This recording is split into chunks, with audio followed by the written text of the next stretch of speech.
Yeah, I read this first. No, no.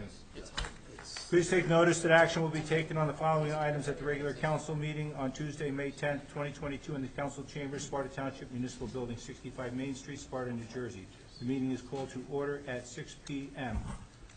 Adequate notice of this meeting was provided to the public and press on January 7th, 2022 by delivering to the press and posting on the township website a copy of the notice.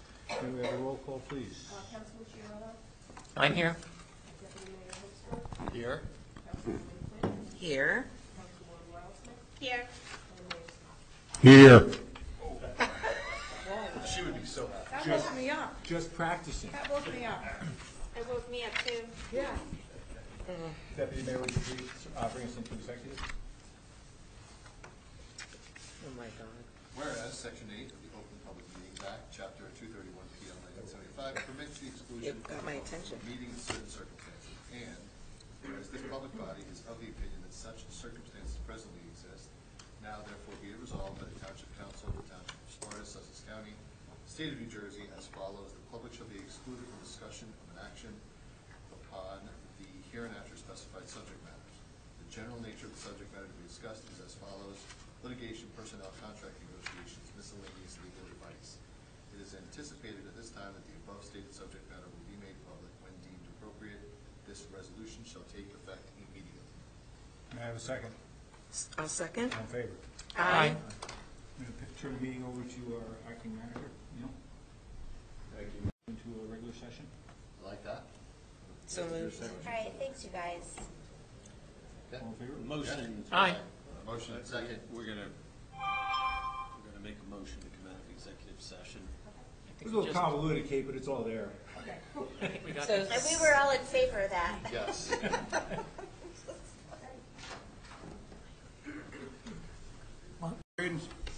Bringing us back into regular session from a recess. We were in executive before. It's now 7 o'clock. Please stand for the flag salute. I pledge allegiance to the flag of the United States of America and to the republic for which it stands, one nation, under God, indivisible, with liberty and justice for all.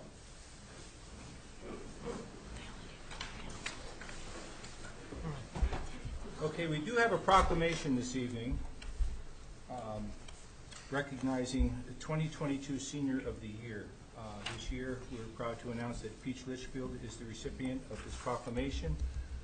Giving him the proclamation this evening, I'm going to take it back. Mayor Smith, you cannot hear you. Please speak into the microphone. Thank you. We are going to give him the proclamation tonight. We're going to read it because some of his fellow folks from the VFW and the veterans would like to have been here. We are honoring him again tomorrow evening at a senior dinner at Knoll View, so he will be given the actual proclamation at that point. But at this point, I would like to read it, and then when I'm done reading, Pete, if you would come up, if anybody would like to take any photos here. Office of the Mayor Proclamation, 2022 Senior of the Year, Pete Litchfield. Whereas older Americans are cherished and invaluable members of our society, deserving our utmost respect, gratitude, and admiration. Older Americans have built our economy, defended our freedom, and shaped our nation's character. They have raised families and dedicated themselves to improving the quality of life for future generations. Older Americans have lived lives of service and sacrifice, bound by devotion to the sacred principles of our country. Although no one could begrudge them rest and respite during their retirement years, having worked decades to support and grow their families and nurture their communities, many older Americans spend their time volunteering for those in need, mentoring young people, or learning new skills. And whereas Pete Litchfield is one of Sparta Township's most revered seniors who has consistently dedicated his time and efforts to our community, where he resides with his wife Terry and their two grandchildren, Ashley and Matthew. And whereas Pete's career in the military began when he enlisted in the Marine Corps in 1966 after completing boot camp at Camp Lejeune, is that how you say it? North Carolina, he was assigned to the 26th Marines and was attached to the 3rd Battalion, 6th Marines in Vietnam, eventually rising to the rank of sergeant.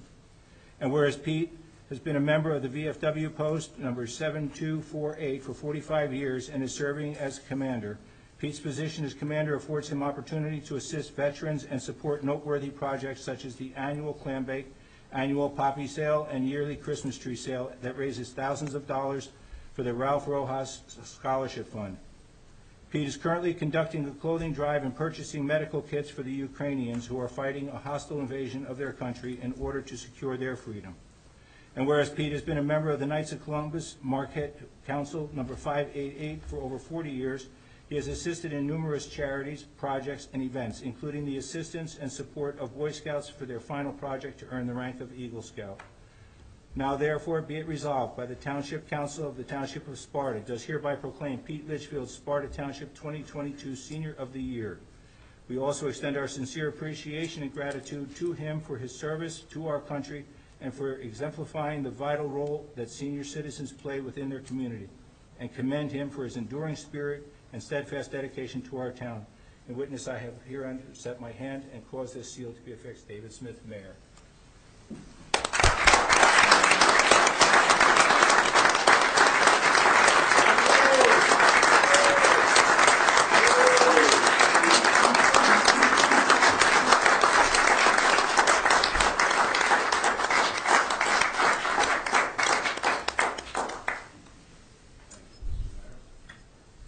I will say this, I've known Pete for a couple of years, but I've heard of him for a long time.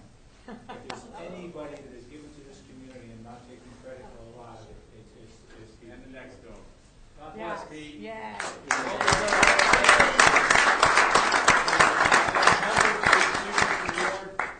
And it's like anything else. It takes a community of people to do things right and to help others.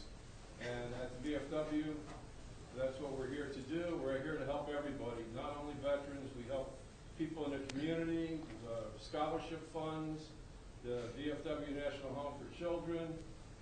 Right now, our big thing is the Ukraine drive. We've sent about $11,000 worth of medical supplies over.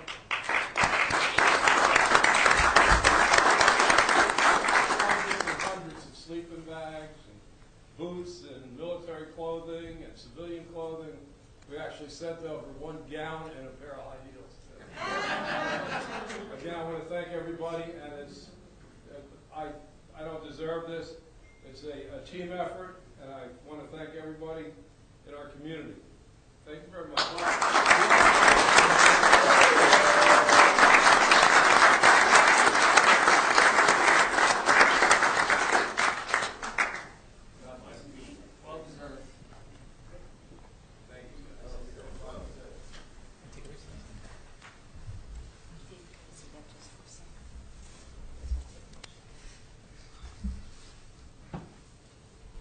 May I have a motion to accept the regular meeting minutes held on April 12th, 2022 as presented? So moved.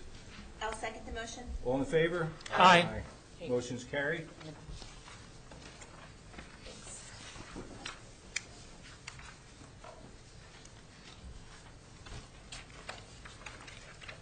At this point, I'm going to open it to the public. However, we are going to, because we have a lot on the agenda tonight, we're going to limit it to 1 hour. We're not going to specify what you need to talk about or anything else, but we will give you 1 hour. So if anybody would like to come to the microphone, please state your name and address, for the record. Hi, good evening. Dean Blumetti, 15 Water's Edge. I have a question tonight, just a clarification question about an ordinance that's on the agenda, 2204.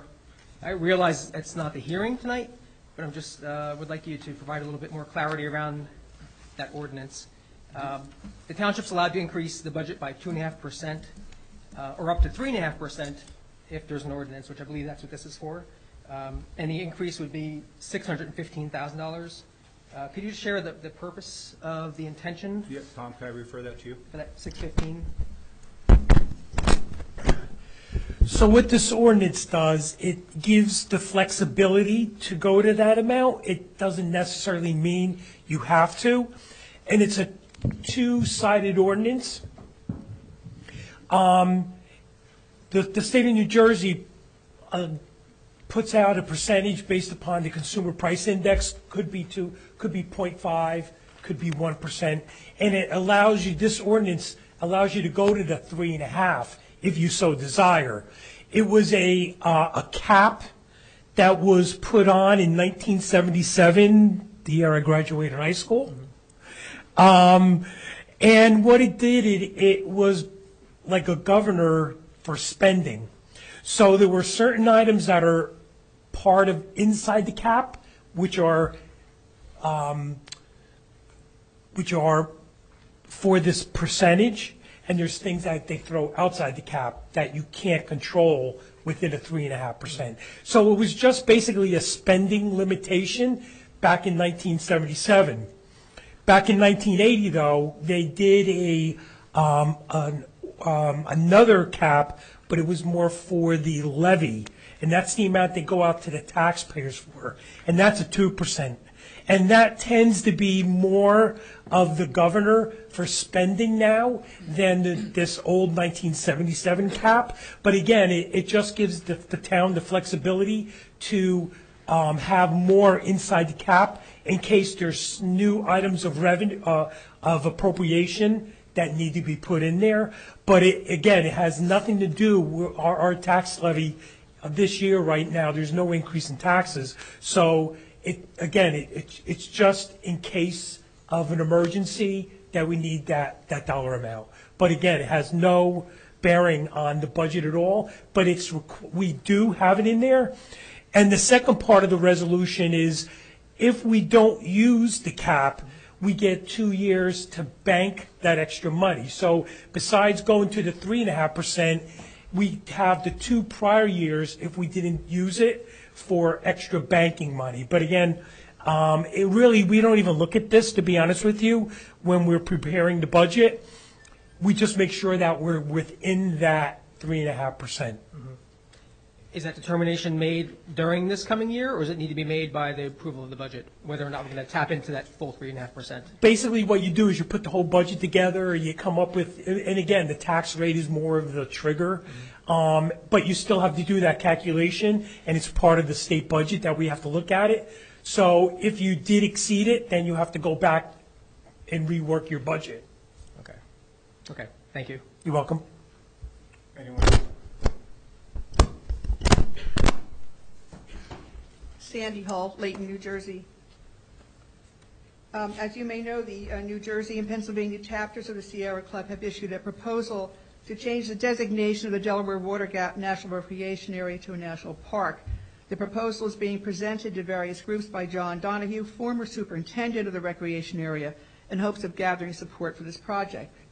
The proposal offers no information on the national park, no information on the size and location of the Lenape Preserve, no information on the location and curating of the Lenape Educational Center, no information on plans for infrastructure improvements such as bathrooms and parking lots, no information on funding, no information on visitation mitigation, no information on the potential change in the boundaries of the park, and this list goes on and on.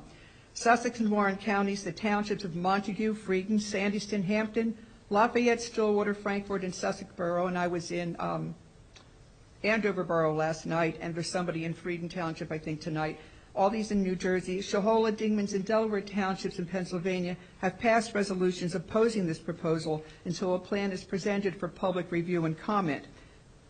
Milford Township, Milford Borough have sent letters to their representatives requesting more information. Resolutions in opposition are on the agendas for Lehman and Westville Townships in Pennsylvania as well.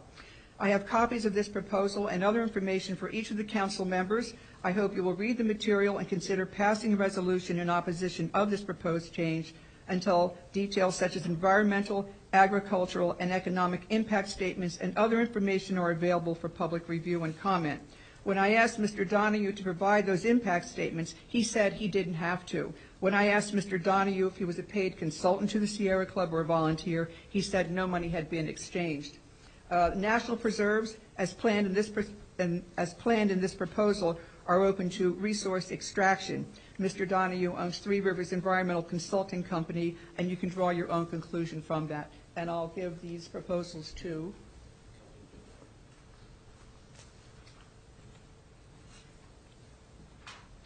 Thank you. Does anybody have any? Is there 5 there or 6? There should be 5. 5. Anybody have any questions? Thank you. No, I'd like to Thank you read for the opportunity. Thank you. Thank you.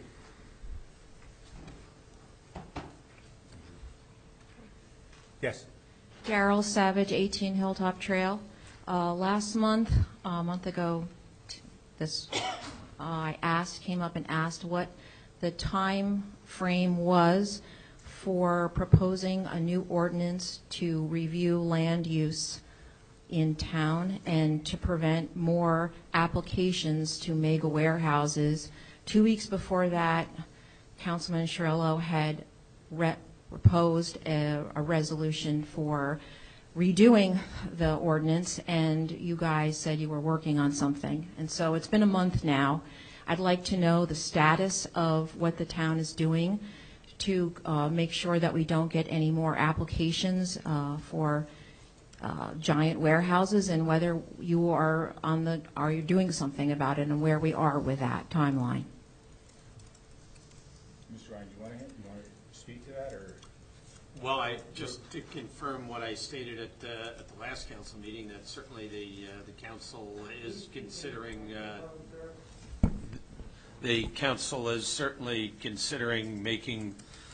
reviewing, investigating, and determining what modifications may be appropriate in the future. Is there no rush to that, Mr. Ryan? Again, I don't know if I can answer that. Is there a rush to it? I mean, there are a number of competing issues that are involved, so we're not going to overlook those competing issues rush to a conclusion. Well, it seems from what I know, most residents in town are very, very concerned that we are going to keep getting projects like this coming through the door unless the town changes the land use ordinances, and that, you know, even if we are able to stop the diamond ship application, which, you know, that we're just going to be it's going to be like whack-a-mole with mega warehouses unless the town gets on it now. It's a priority. It seems to me most people in town think it should be a priority. Well, I think it is a priority with the council, and I think there are a number of competing legal issues that they are trying to consider in arriving at the best strategy for moving forward. Okay, well, I hope I'm not here in 2 weeks and there's still no information for the public about the time frame, because it's very unsatisfactory and unacceptable. Thank you. Is there anyone else?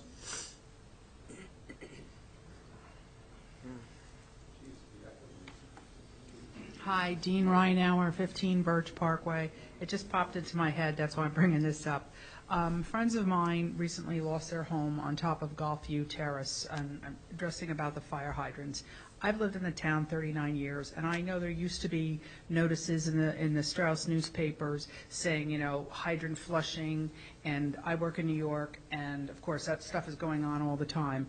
I think it might behoove you, because of concern of people, particularly in Lake Mohawk, that if you have a fire hydrant flushing schedule, or indicate, because the rumor mill is very much alive, that there's not enough water in a lot of these fire hydrants. So I'd just like to challenge you to think about taking that and maybe putting something in the paper. Thank you. We did a flushing, didn't we?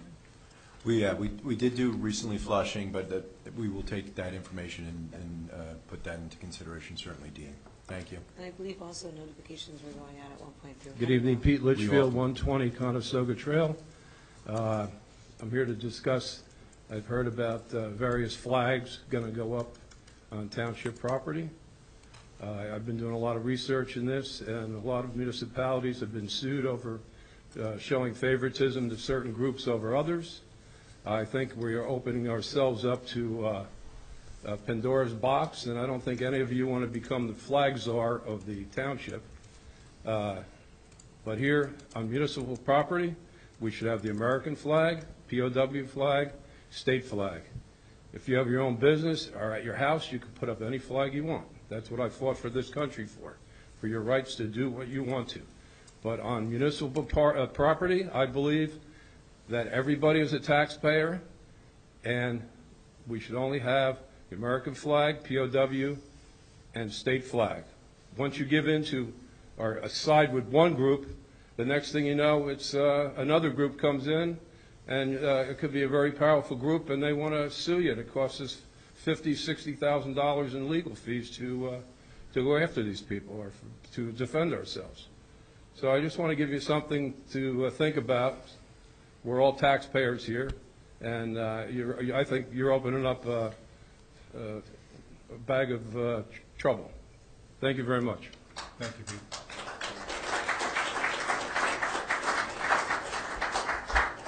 Anyone else like to speak?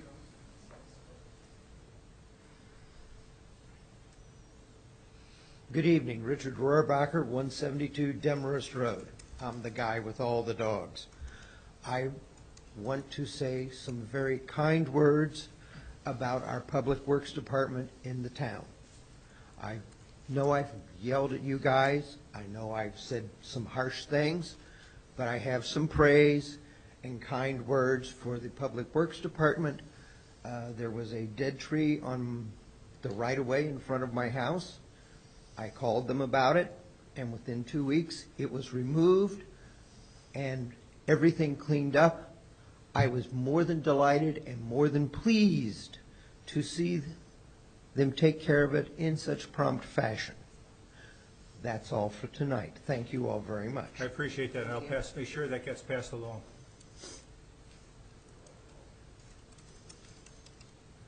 What was the address on Demarest? I'm sorry. 172. Anyone else?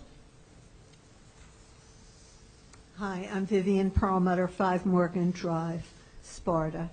I would like to see if you could possibly improve the warning systems that you have here at the town. This morning, through Facebook, I found out that there was a head-on collision on 517, which is down the road from where I live. I found out on Facebook. We are paying for a warning system, and when the police get to the scene, well, they should just have a system where they press a button. Your phone knows where you are, and if he presses the button, then everybody in town knows through their phone that there's an accident at that location, and that prevents all the cars. That normally, if you know that there's an accident on 517, you can avoid going there. You can shop later or make the trip a different time of the day. I got one squawk, I guess it was yesterday, that there was an orange amber alert of a child. But the child was in Essex County. And, I heard this squawk from my phone, and I ran. Oh, my God, what's going on? And how was I seeing this child in Essex County? But I should receive a message that there is a problem, like a terrible traffic situation, just to help the police in this town. They have enough to do to handle an accident, not to have 30 more cars come to the scene accidentally, just because they thought they didn't know there was an accident. And I would appreciate it. And the other thing is, at the planning board, they said that they couldn't live stream their meetings, and yet someone with a phone live streamed it on Facebook, and everybody in town who had Facebook could watch the entire meeting. So if the whole technology requires a simple iPhone with a stand, please, you can do it. You really can do it. Thank you. Is there anyone else? You should ask her if she signed up in Honeywell. Neil Clark, Springbrook Trail. I have some comments about the resolutions, but I'll hold those until the appropriate time. Okay. My question tonight is, I'm following up on something that actually Councilwoman Quinn brought up.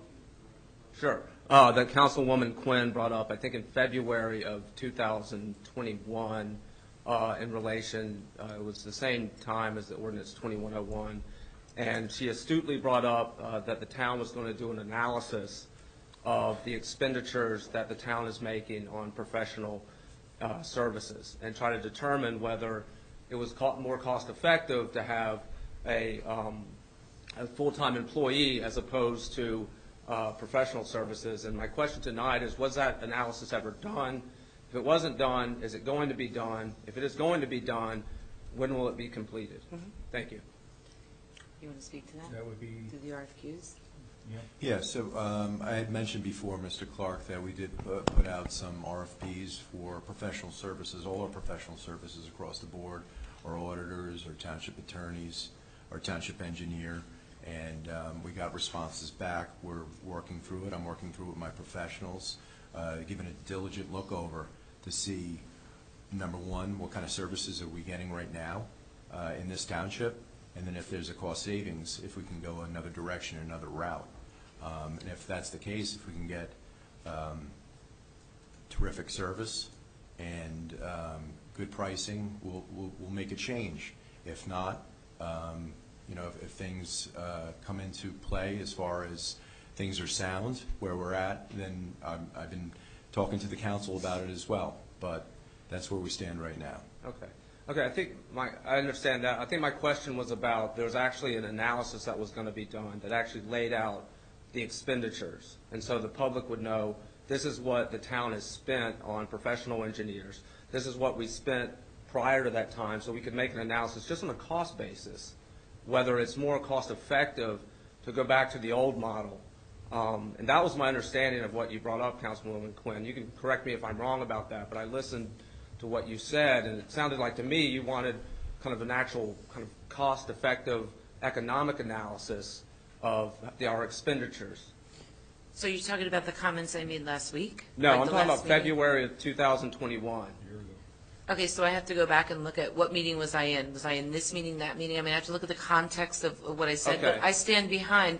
So as we just said also at the last council meeting that you were here for, this is what we're doing. You know, over the past years, we as a council working with the different managers have looked at the models that are working models and our working processes, and we have made changes that have saved the township a lot of money and yielded a lot of great results. It's an ongoing process, and as we mentioned, with regard to the RFQ, we've talked about this.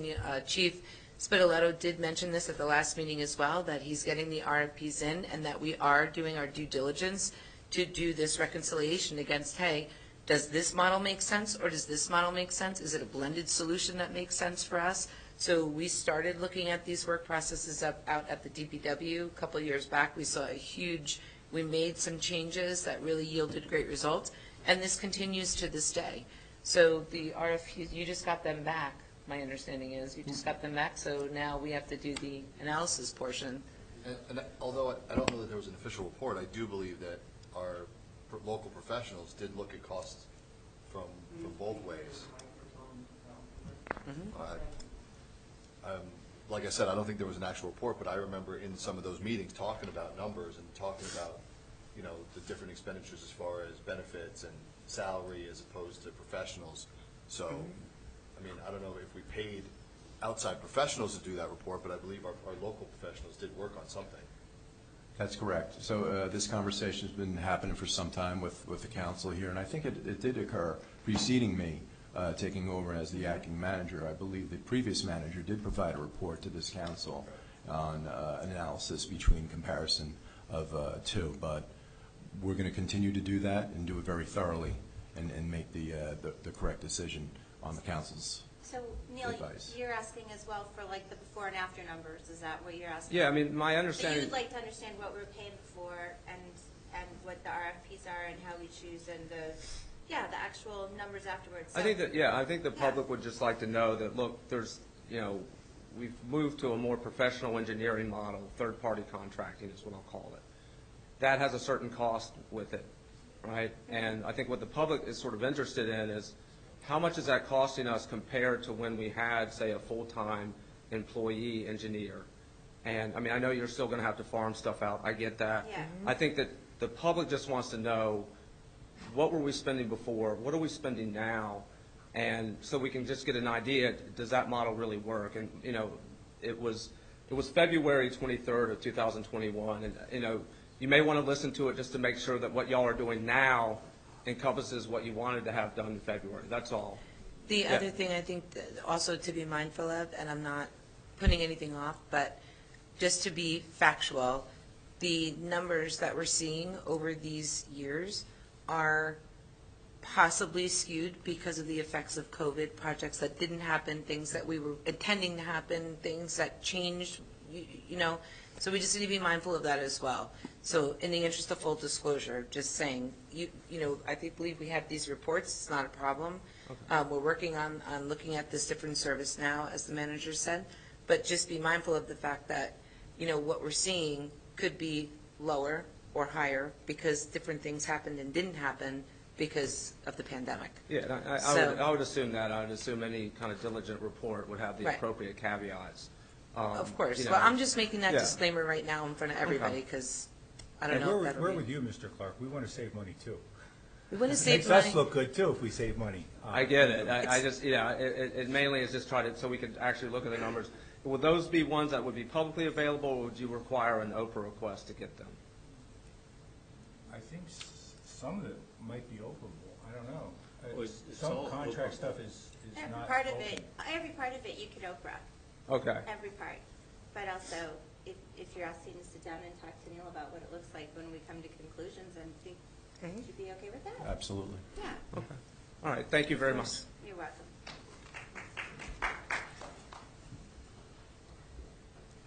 Good evening. Jerry Murphy, 191 Glen Road. 2 items. Mr. Blumetti, you asked a question about an item that is on the agenda. This is just an introduction of ordinance 22-04. Your question should have been asked when the hearing is conducted in a couple weeks. Secondly, the posting of a new flag on a flagpole. The freedoms and guarantees of our nation are symbolized by the American flag. It's not to raise another flag and call attention to a certain issue. For that, we have in the past allowed banners to be put on flagpoles around town, and that process is approved by the council. So if any necessary attention should be called to an issue, then I would suggest that they post a banner on the flagpoles like the other organizations do. Thank you. Is there anyone else?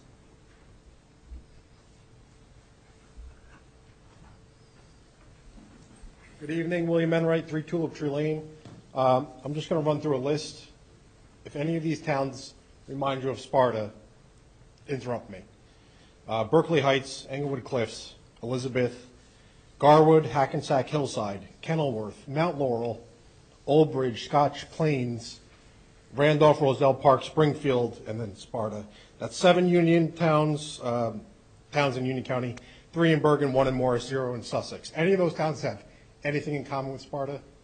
You can, demographics, population, size. Average population in those towns, 31,000. Sparta is what, 18 and change? Sparta by far the biggest, what is it? Yeah, Almost- closer to 20. Sure. Sparta, in terms of square mileage, like 39? 40, yeah. Something close? None of those towns are over 25. All of those towns are represented by Catherine Samard and Harbor Consultants. Why would Sparta hire a consulting company that doesn't really have any experience with consulting for a town like ours? A little bit rural, very big, but smaller in the population size. Mr. Mayor, Councilwoman Smith, I know you both said in one of the previous meetings that you were basically first learning about the master plan from her. She presented this master plan. So I'm just curious, how does that process come about? Why would the town hire a consultant that doesn't really seem to have a lot of experience with our type of town or planning for our type of town? So just to clarify that, she did not bring us the master plan, she did the review. So Okay. she is a consultant that we have been using for several years now. She's not new to the area, so to speak. And just because she, you know, you're saying that she personally is working with those other towns, when we're working with professional third parties, we also, information that's in those reports also comes from other professionals in the firm, even though she may be the one that's giving the information to us. I'm sorry if I misspoke, and I don't mean to interrupt, but those were the towns that her consulting firm represents. Okay. Not her specifically. Right. So just because, I mean, we've been using her for quite some time. She is familiar with the landscape up here. She's been given a lot of different information. Her credentials are valid. We have a numerous amount of professionals that we work with on a regular basis, so I'm not sure that, I understand where you're framing the question from, but I'm not sure that that's the way to exclude someone from a position either. Yeah, I'm not trying to discredit her credentials, but if I was a movie director and I wanted to hire a part for someone that grew up in Mount Vernon, New York, I'd probably hire Denzel Washington because he has that familiarity instead of Leonardo DiCaprio.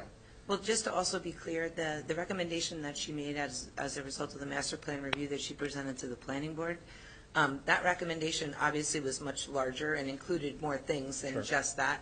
And Stan, you've been around the block for a very long time, so correct me on my math here if I am wrong. That recommendation has been made by planners that have reviewed the master plan for somewhere close to 20 years now, consistently? The process you're referring to is the re-examination. The re-examination report. Every 10 years, the master plan has to be re-examined. Correct. Not rewritten, but you need to look at it.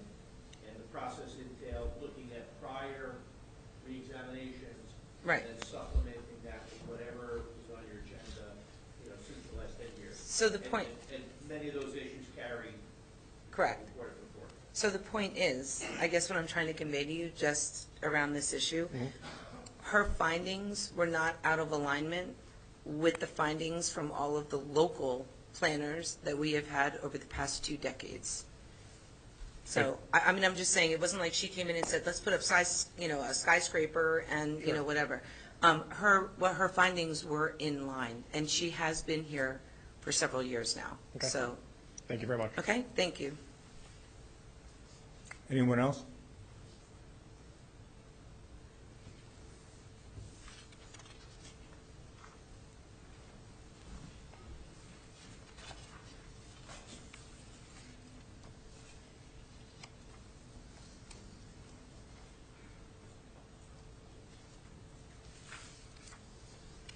Hi. Kate Madison, 22 Saddle Ridge Road. So I'm following up tonight with my ask from 2 weeks ago about raising the pride flag in Sparta.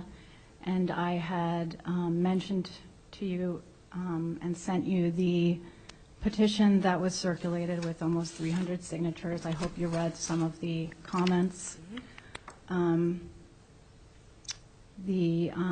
I'm hoping that you received some poignant emails from Sparta residents about why it's important to them. And I'm also sure that you're aware of the recent flag vandalism again at Sparta United Methodist. So while I want to respect everyone's opinion that's here tonight to speak about this subject, because I'm glad people are here, and we need to debate both sides of this topic to get anywhere on this issue, to be honest, and to do that in a public forum with people who on both sides love the community and the people in it is, it's the best you can hope for. So I'm glad that people came and are getting involved and learning more about it. So I was hoping, since we still have 2 weeks before June 1st, so it's Pride Month, it's only a month out of the year, and it is something that multiple townships all over the country do, but obviously many townships in New Jersey have done it as well. I don't know the specifics about legal issues with that. I mean, I don't think it's an issue. I think it's an issue to think about, and that might be becoming more of an issue in the future as other groups maybe potentially use that as a way to not be able to fly a pride flag. I don't know, but some townships come to different, it's like different townships come to different conclusions about what's best for them. So some have community flagpoles, and they're at a library area, and throughout the year, if there's an interest or an organization that's interested in doing that, then they would fly the flag at that flagpole. And like Mr. Murphy said, there are other areas in Sparta that you could celebrate Pride. month with a flag. It doesn't necessarily have to be at the municipal building. I think the group that I'm a part of would be more than ecstatic to see a flag at Dykstra Park or Station Park or any of the other flagpoles that we have throughout the township, like Jenny Derricks mentioned in her article. So I know that even in Blairstown, they came to that conclusion where they put the flag up in one of their parks, which is Footbridge Park. They chose not to put it at the municipal building. So like Councilman Wildsmith was saying last time we were here, there's flag etiquette, there's things that you can do, and there's options that we can look at. And I was hoping that tonight, since we're out of time after this, we can acknowledge what the community has done as far as making this effort to bring this to your attention and to ask this of you all, because it was a serious effort for a lot of people. The vandalism at Sparta United Methodist it can be looked at as a prank, it can be looked at as something not serious, but it's still, whatever you think, to people from the LGBTQ community, it's a message of hate in our town that we all saw and read about. And I think that a response this year at this point with this effort, which wasn't done for any of that reason, but just with the things happening concurrently, that a response in some form to celebrate Pride that goes beyond a proclamation or the lighting of the building and that lasts the entire month of Pride would be greatly appreciated. I mean, obviously more than that. But and I also wanted to make a comment about Pride flags and putting flags up at your house. It's the same situation in a town like this where you have a majority of conservative members when you're putting a Pride flag up in your house, because you are opening yourself up to ostracism from your own community. I've talked to my own children about putting a Pride flag up at my house, and they are so adamantly against it because they think the second they get on the bus, they're going to be bullied and made fun of. And they're just embarrassed. They support it, but they know what that might mean for their lives during the day. So yes, you can fly a flag at your own residence, and we have the freedom to do that, and that's awesome. But not everyone can, and not everyone is safe enough to do that. And so if you are able to bring this to the attention of the entire community via some form of town recognition for Pride Month, it's like what everyone else has said. You all are standing with the community, which means the community of Sparta, to say that those kinds of acts and that any rejection of inclusion is not part of our community values. So that's my answer.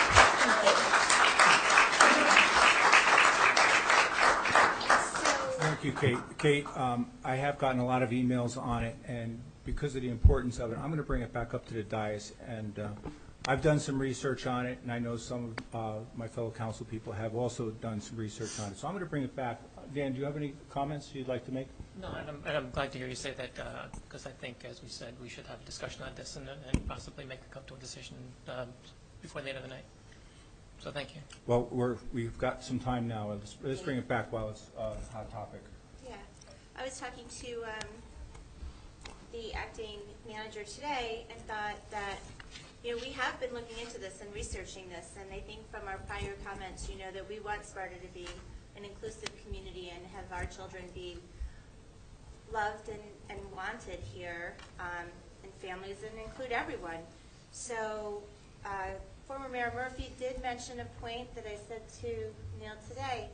If we were to take our flagpoles and put the representative colors and a nice proclamation on each one, like we do for Ovarian Cancer Month and also the Sharing Network and various other times, Ann O'Dare had said something that resonated with me regarding daytime and regarding driving by and kids being able to see a flag or something visual that lets them know that that we're all inclusive and accepting. And they can't see that at night when they're on the school bus. They're on the school bus during the day. So if you could picture what I'm saying, those flagpoles are beautiful. Right now we have our veterans flags on the top of them through Memorial Day.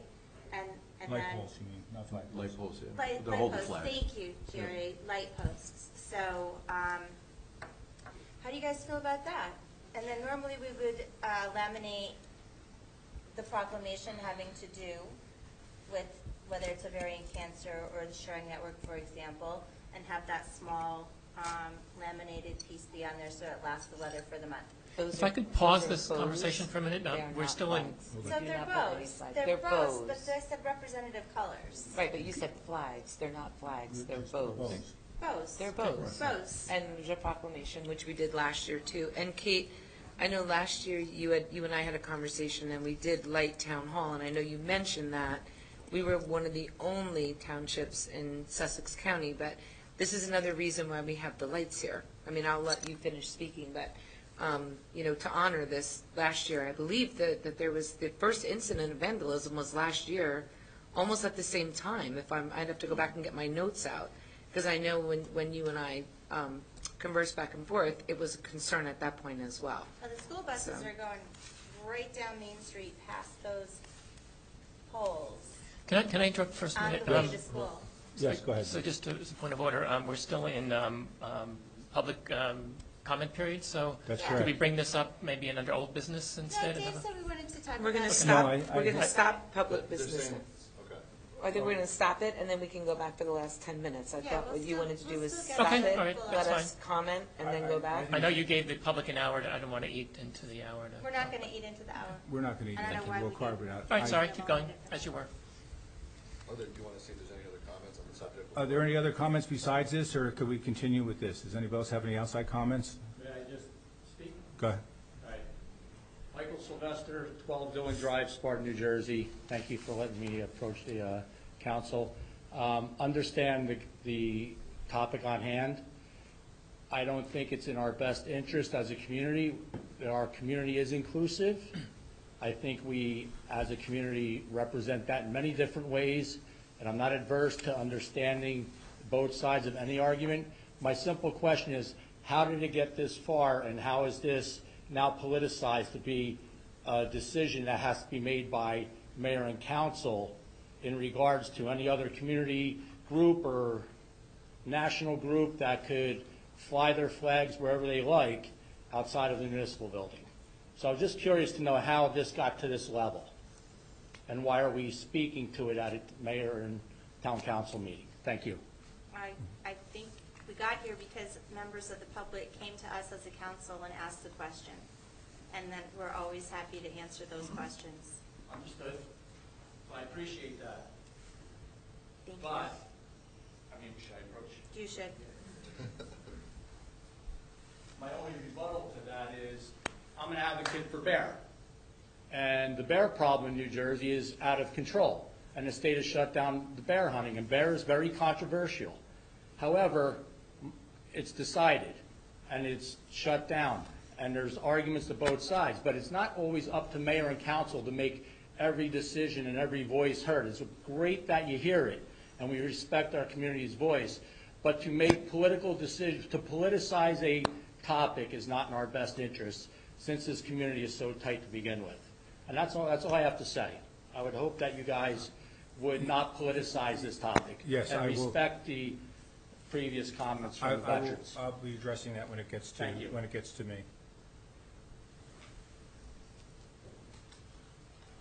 Good evening. My name is Pat Leary, and I live at 33 Bridal Way. And I've been a resident of Sparta for 17 years. We retired here. And I think what we loved about it was not only it was beautiful with the lakes and the farms, it's just gorgeous, but the welcome we got when we moved here. Our church community reached out, we live in a townhouse community. We were very welcome. And we didn't raise our children here, but we do have 10 grandchildren who are being raised in Sparta.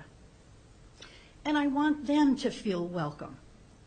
I want them to feel accepted and protected, and I want them to feel accepted and respected. And I would really encourage you, I don't want to see you get sued, so check that out. I would like you to do anything you can in June for Pride Month so that these kids are growing up. And I've got 10 of them, and they're all growing and changing, and I have no idea how they're going to end up. I don't think any of us can predict how our children or our grandchildren are going to grow. But they're facing challenges today. And I really want you to address this, and I'm very encouraged by what I heard today. And when the pride flag at the Methodist Church was damaged yet again, it broke my heart. It was sending a message that this is not an inclusive town. It's not a wonderful town, and that's not true. That's not who we are. And I think right now is the best time to take a step to show everyone that this is a welcoming, accepting, including town. And thank you very much.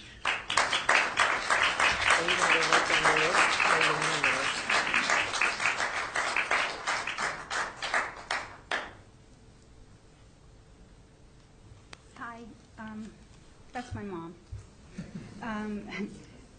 I have some of the grandchildren she's talking about. My name is Elizabeth Sanchez. I live at 122 Summit Road. I think that this flag is unique because it is not political. It does not endorse any particular cause or agenda or legislation or curriculum or candidate or election. It has, since it debuted in 1978, I think, it has one simple message, which is pride and inclusivity and acceptance. So that's the message it sends. It doesn't open up to anything else. It is very unique in that way. And I think that displaying it in whatever form and wherever in town it may be does send a message that really counteracts some of the other messages that are being sent. And whichever way you vote, it does send a message to our kids, you know, and if they, you know, I love that we have a resolution that at least has been passed in past years, but like my kids are not going to read a resolution, but they will see that very recognizable symbol, and it means something. It means so much, and I think that, you know, the LGBTQ community has not always felt welcome. Like historically, they have been unwelcome, to put it mildly. So they are a group that needs to be told explicitly, you are welcome here. Because it doesn't go without saying. You know, specifically now, with everything that's going on with the, you know, the pride flag being damaged, I think that the message needs to be louder than ever if we want to make sure that the message is clear, that we are an inclusive town and that you are welcome here. I think this is very important, and I just want to lend my support to that. Thank you.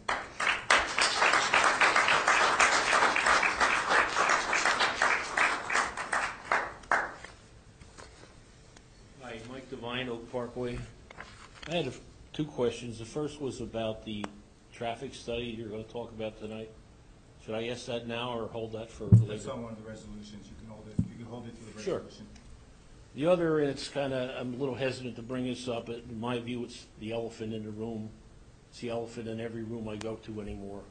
That's obviously the diamond ship situation. First, let me say that I'm speaking only for myself, not any other organization or anything. My personal views, and they're frankly fueled by the 10 years I spent in all your seats. My concern is that it's really a disruptive, very frightening circumstance in town, and I've lived through them before with other issues.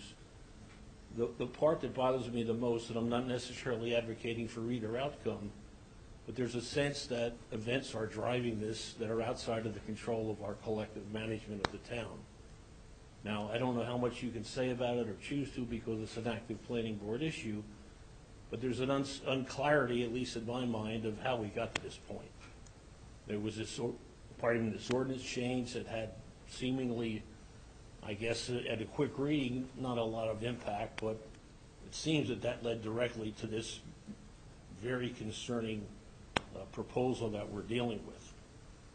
People are unclear as to how we got here. Has this been do we want to get here? Is this the council's desire? Was this, I know the planning process, was this a straight line between what's best for the town and here's this application? Or do we make a change that we didn't recognize the consequences of? Or was this something that we didn't anticipate? Because not long after it happened, we hear that we're going to relook at this and make sure we don't do this again. I don't want to put words in your mouth, but that's how I see it. We're talking about another ordinance or something to stop any more developments like this. It could lead one to believe that we wish we hadn't done this. Now, I don't know if that's true or not. The outcome of this arguably could be a very serious impact to the town for decades to come. I mean, I don't know if anybody would debate that. I have yet to hear anybody on the boards, any of the boards or in public, stand up and give a clear explanation of why this is a good idea and why is it good for the town? I mean, even is there some magic rateable thing? I know we all talk about ratables. I always talk about them too. We try to talk about clean ratables, and we try to keep an eye to the benefit of the town, not just dollars and cents. I would suggest if you said we're going to save everybody in the town $1,000 by putting this in, which just pulled a number out of the air, everybody in town say, I'll pay you $1,000. I don't want it. Okay? Now, my biggest point tonight is I'd like to feel that the town has their arms around this, and we're going to help manage the outcome. We're not going to be trapped by an ordinance change that we may not have seen unintended consequences. So whatever we can do to kind of clear the air and bring the whole town in support of you guys, because that's really what I would like to see. But I think if there's a way to make us feel that you're strongly moving in a direction that's best for the town, and I'm not suggesting you're consciously not doing that, I'd like to feel stronger leadership and say, okay, relax, town. We're going to talk this through. We're going to give you all the pluses and minuses. We're going to make the best decision we can, and you're going to know why we decided it. So I don't mean to lecture, but I'm just expressing my opinion. So thanks for letting me share. Thank you.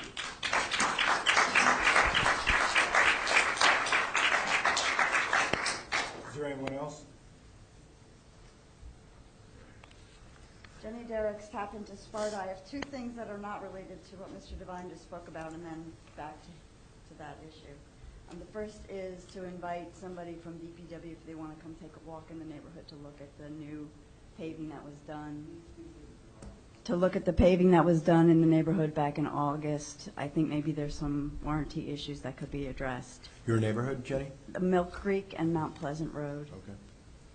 Certainly better than it was, but it's troubling that 6 months after it was done, it's already a mess. Mill Creek, and what was the other one? Mount Pleasant. Any update on the Glen upper access? Yes, we did speak with the neighborhood. We're waiting to hear back. We spoke to the representative of the neighborhood with several different ideas, and we're waiting for her to get to her neighborhood to get back to us on possible ways of moving forward with it that's comfortable for everybody in the neighborhood. But you're planning to do it? Is that, you're just trying to figure out how? You're talking about Eagles Nest? Are you talking, you're talking Eagles Nest, Yes. right? Yes, we're putting the access road up. Okay, As to that's my what we want to question. do at the top, if we want to light it, not light it, put it up 50 feet Okay, up so there, just the not- details are being worked on. Yes, and Okay. we've already met with the main resident, the representative resident up there, Okay. and she's going back to him. We're just kind of waiting to hear back until she gets a hold of everybody up there. Great, thank you. Okay, and then I don't know if you're aware, I had I know you were aware of the couple big Oprah requests that I made because all of you responded. I anticipated that there wouldn't be any documentation coming from you guys. That was expected. I've appealed, just so you know, that I have appealed the part of my Oprah request that was rejected, and that is the documentation, any correspondence between or work products from the professionals that work for the town and the representatives of Diamond Ship, going back 2020 and then 2021 timeframe. There is precedent for that. I just want you to be aware that I have made that appeal, that there is strong precedent for it. I also reached out to an Oprah attorney that works with TAP, CJ Griffin, and she did confirm that work products that come as a result of being paid for from the public coffers are public. I understand that the escrow paid paid indirectly, but it wouldn't have mattered that the money was paid from the town, and so those work products are public. So if there's anything that you could do to help maybe suggest that these be released without having to wait for the whole appeal process, that would be appreciated. I'm not expecting an answer. I'm just putting it out there. I'm not also accusing any malfeasance. I think it would just go to what Mr. Devine was talking about, trying to understand how we got here, how we can make sure we don't get here again. Thank you.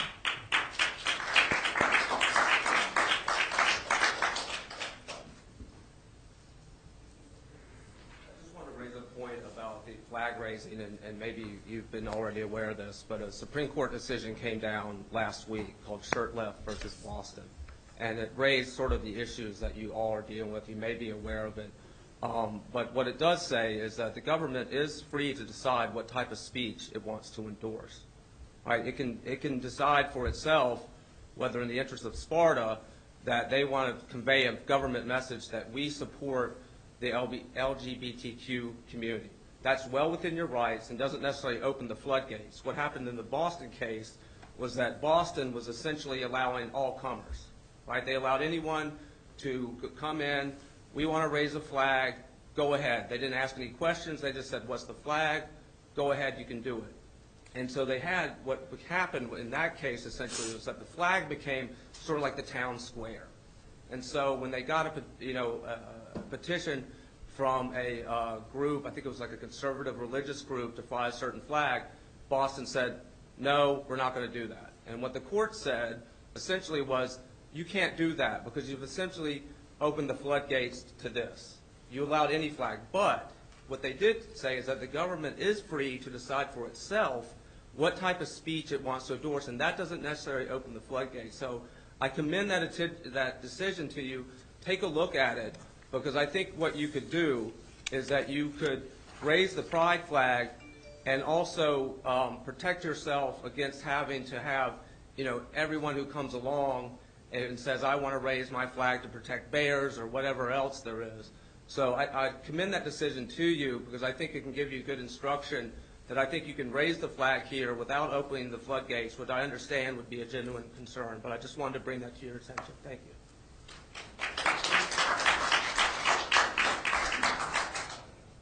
Is there anyone else, or I'll bring it back up to the dais? Dan, did you want to say something in reference to the flag? Yeah, sure, thanks. To echo some of the comments that were made today, we did see recently at least two outward displays of hatred and bigotry, and I don't know if it would constitute a hate crime or a bias incident or being investigated as such. And I think it's important that as a council, that we, as a township and a community, that we demonstrate our support for the members that are being outwardly attacked over here. And I think it's really no different than flying a POW flag. By doing so in the, right out in front of Municipal Hall, we were saying that we value our veterans, and we're going to show it by showing everybody that this is a community that we value. And I feel the same way about the LGBTQ community, that especially in a time of this attention, that they need to know that we have their back, or they have we have. I'm going to get my direction wrong. Never mind. So in any case, I would be fully supportive of putting the flag up in the front, but having the streets lined with the street posts for something similar. That's an intriguing idea too. Maybe we can do both. I don't know, but I'm open. Mr. Clark, I did read that article from Boston, and you're absolutely correct.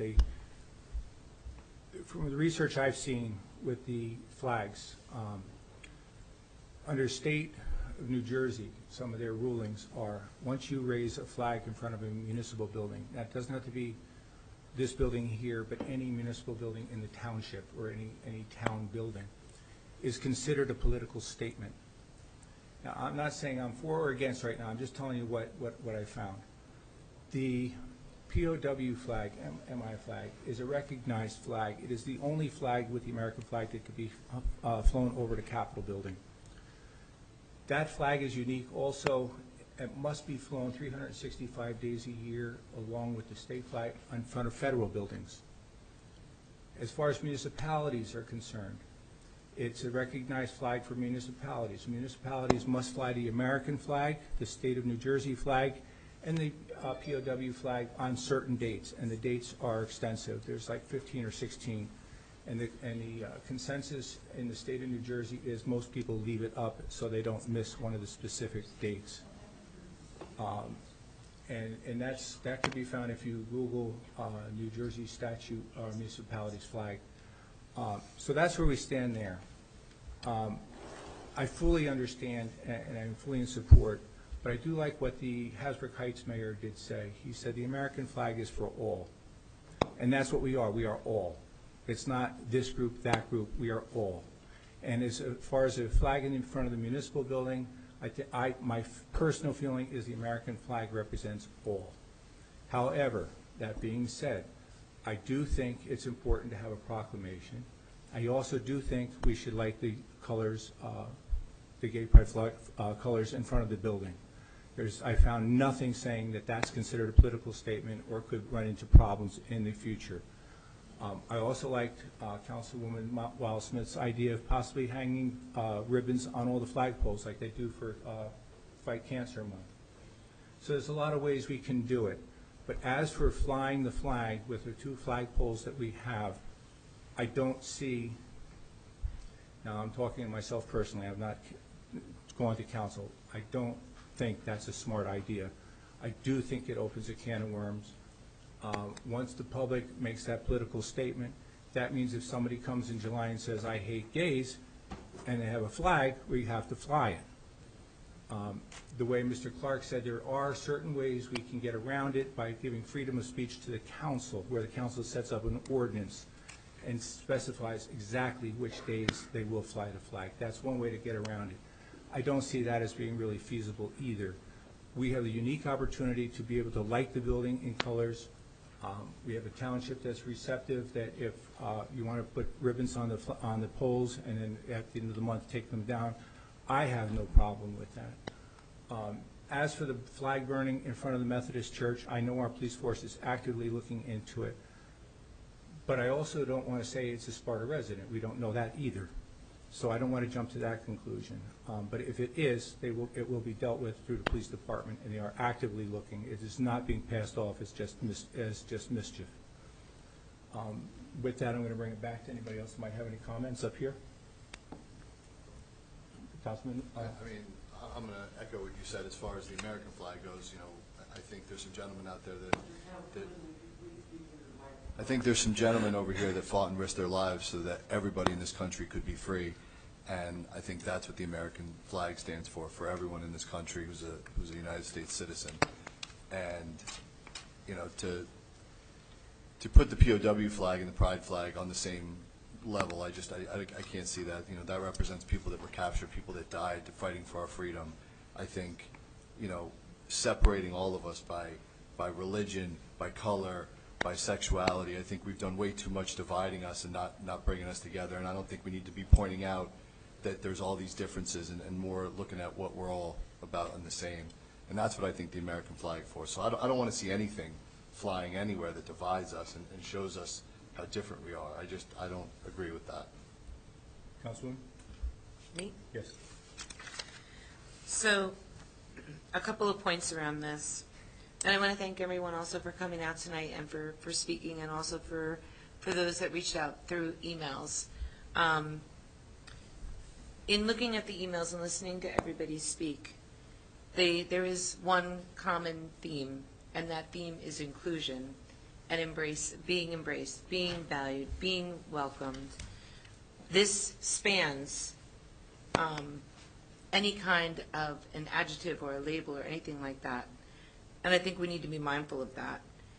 When we talk about inclusion and this sense of belonging, we want people to belong without stigma.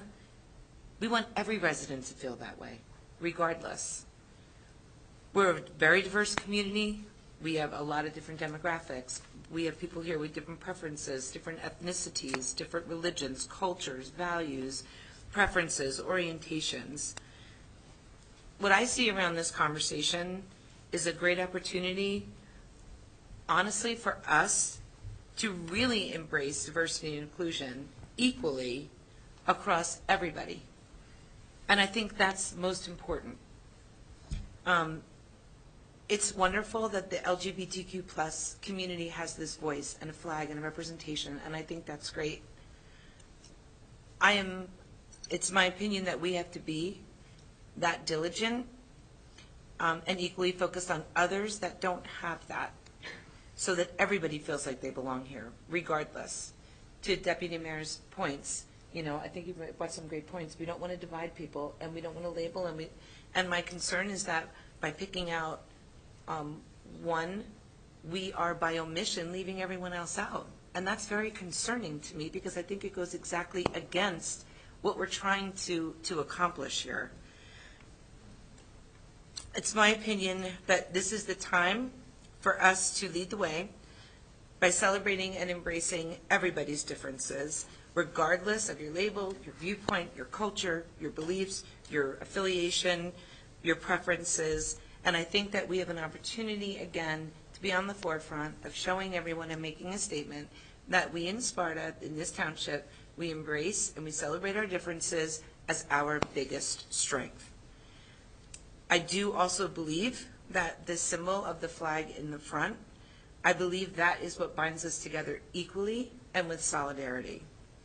I agree about lights and other things, ribbons and whatever. I think that's fantastic. But I'd like to bring everyone back to 2016. So in 2016, Sparta Township was the first municipality within the county to implement by resolution a stigma-free initiative around the mental health, well-being, and substance abuse crisis. Because of the stigma that was associated with it, people within our community were living with these things painfully, alone, isolated, because they were afraid of stigma. So we did something about it. We created this. We have signs up. With that said, I think it's time for us to build on that initiative and send a statement to the community that it embraces its diverse population and that it does not tolerate and will not tolerate in any way, shape, or form attacks, verbal, written, or other, delivered in person, under cover of darkness, or over social media, designed to attack or defame those with different values, beliefs, orientation, or preferences. It's my opinion that if we take this opportunity to do that and widen the scope instead of looking at just one particular community and bring this message back across the community, we have a great opportunity here to really truly bring everybody together as one seamlessly.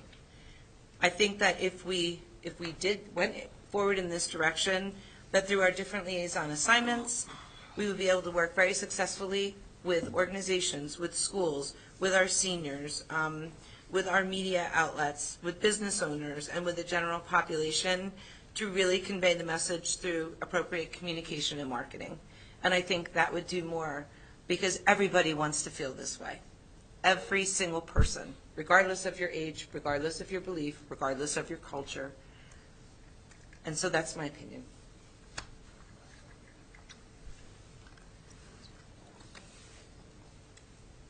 Okay, any questions? I'm going to make a motion that we do light the building in the rainbow colors for 1 week, for the week of the proclamation, and allow them, any group that would like to put ribbons on our poles in our town to be removed at the end of the month. May I have a second?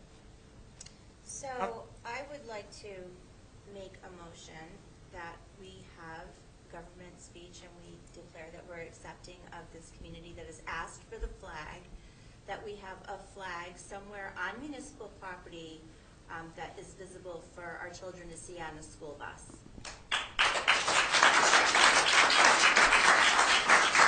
I will second Councilwoman Wildsmith's motion. If I could just interject, procedurally, you have one motion that has been made. You have to determine if there's a second. I have seconded Councilwoman Wildsmith's motion. Well, no, there was a motion made by the mayor. Right. And So we have to We close have that to wait. first. That's The exactly motion right. I have on the So floor is to light we'll the close that building first. in rainbow colors for 1 week, do the proclamation, and allow ribbons to be put on the flagpoles, or on the telephone poles in town. Well, I second that motion because I would like to support that effort as well. All in favor of that motion? Are you talking about the proclamation, what I was talking about? No, we're talking about the Just one names. specific? We do the proclamation recognizing the moment. Okay. The lighting of the building for 1 week. Okay. And the rainbow colors and the flags on these Wait, poles. you just said in any other group that wants to put ribbons on poles, like, where are we going with this? How many groups are gonna be putting ribbons on that? Can you speak so we can hear you? I said, when you said that, you said in any other All right, group, that's- that- all so right, I'm let just me- saying, let me rephrase it. I'm just, Put it with the LGBT. if you ever look at the months, there's like 50 different things for every month. And once we open the Pandora's box, it is whoever wants to put ribbons on light poles, and I And just, I'll let it go for this, for the gay pride group for the month of June, 2022. Okay. So we a roll call vote? So can you restate the motion exactly now? Yeah, let me clarify. And into the mic, Light the building in the rainbow colors for 1 week.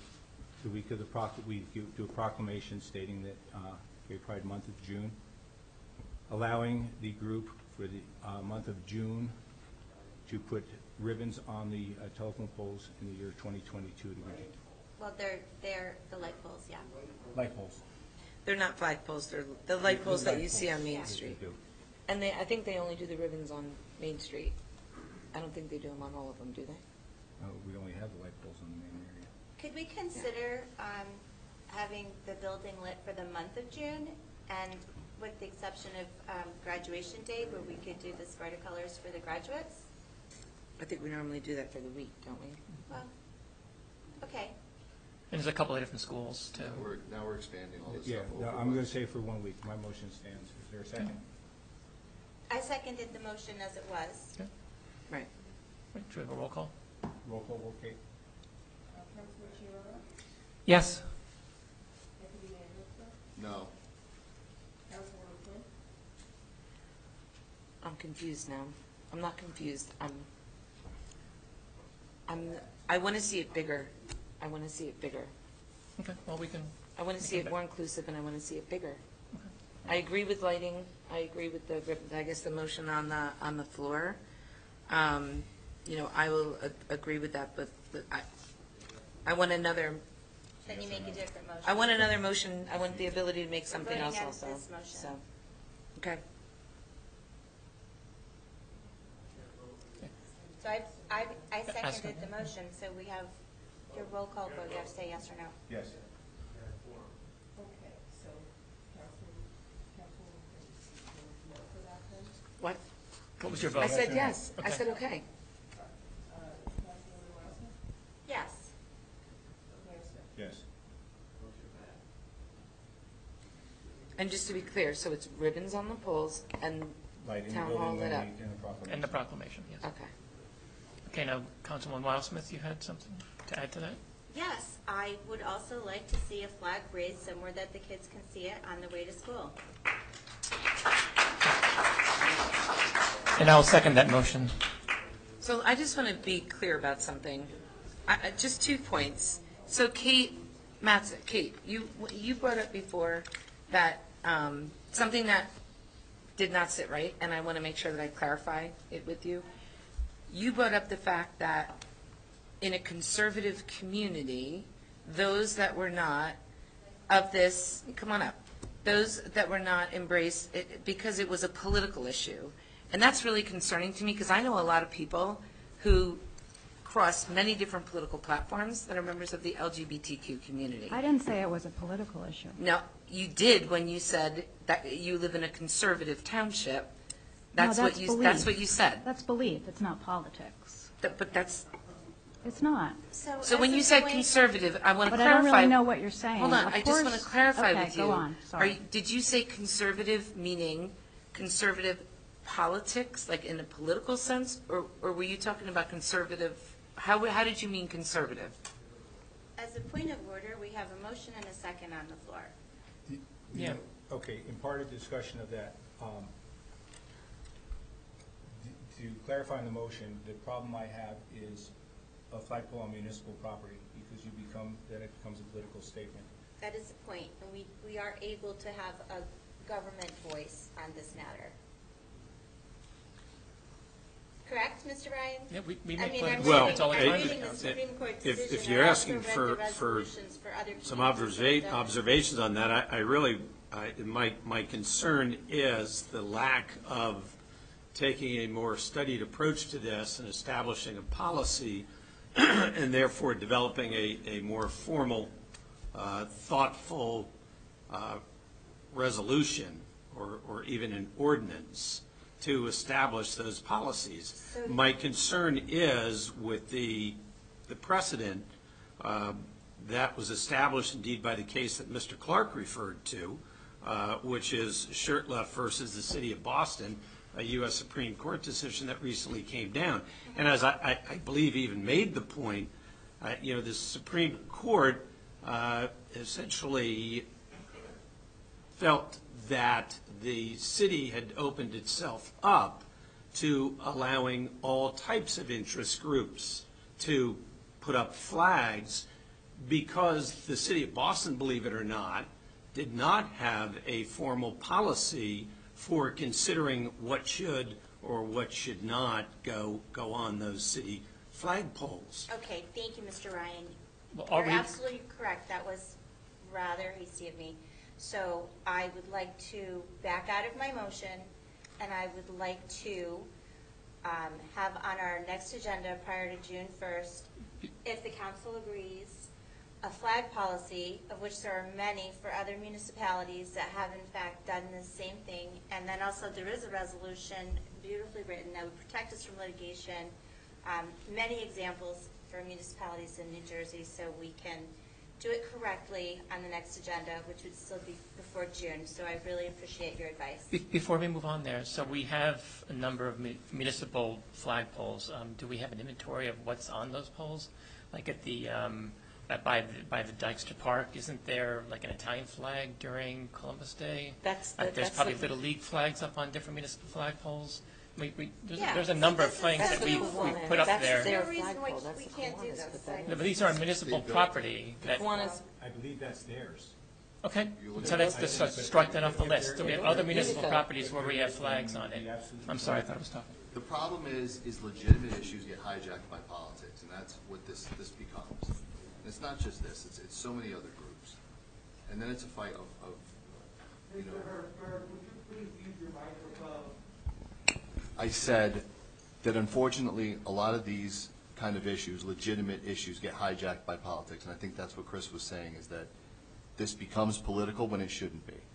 And this is the kind of stuff that divides us and divides our country and divides people, is that everyone now has to have their own little group that they belong to rather than being a Spartan or being American.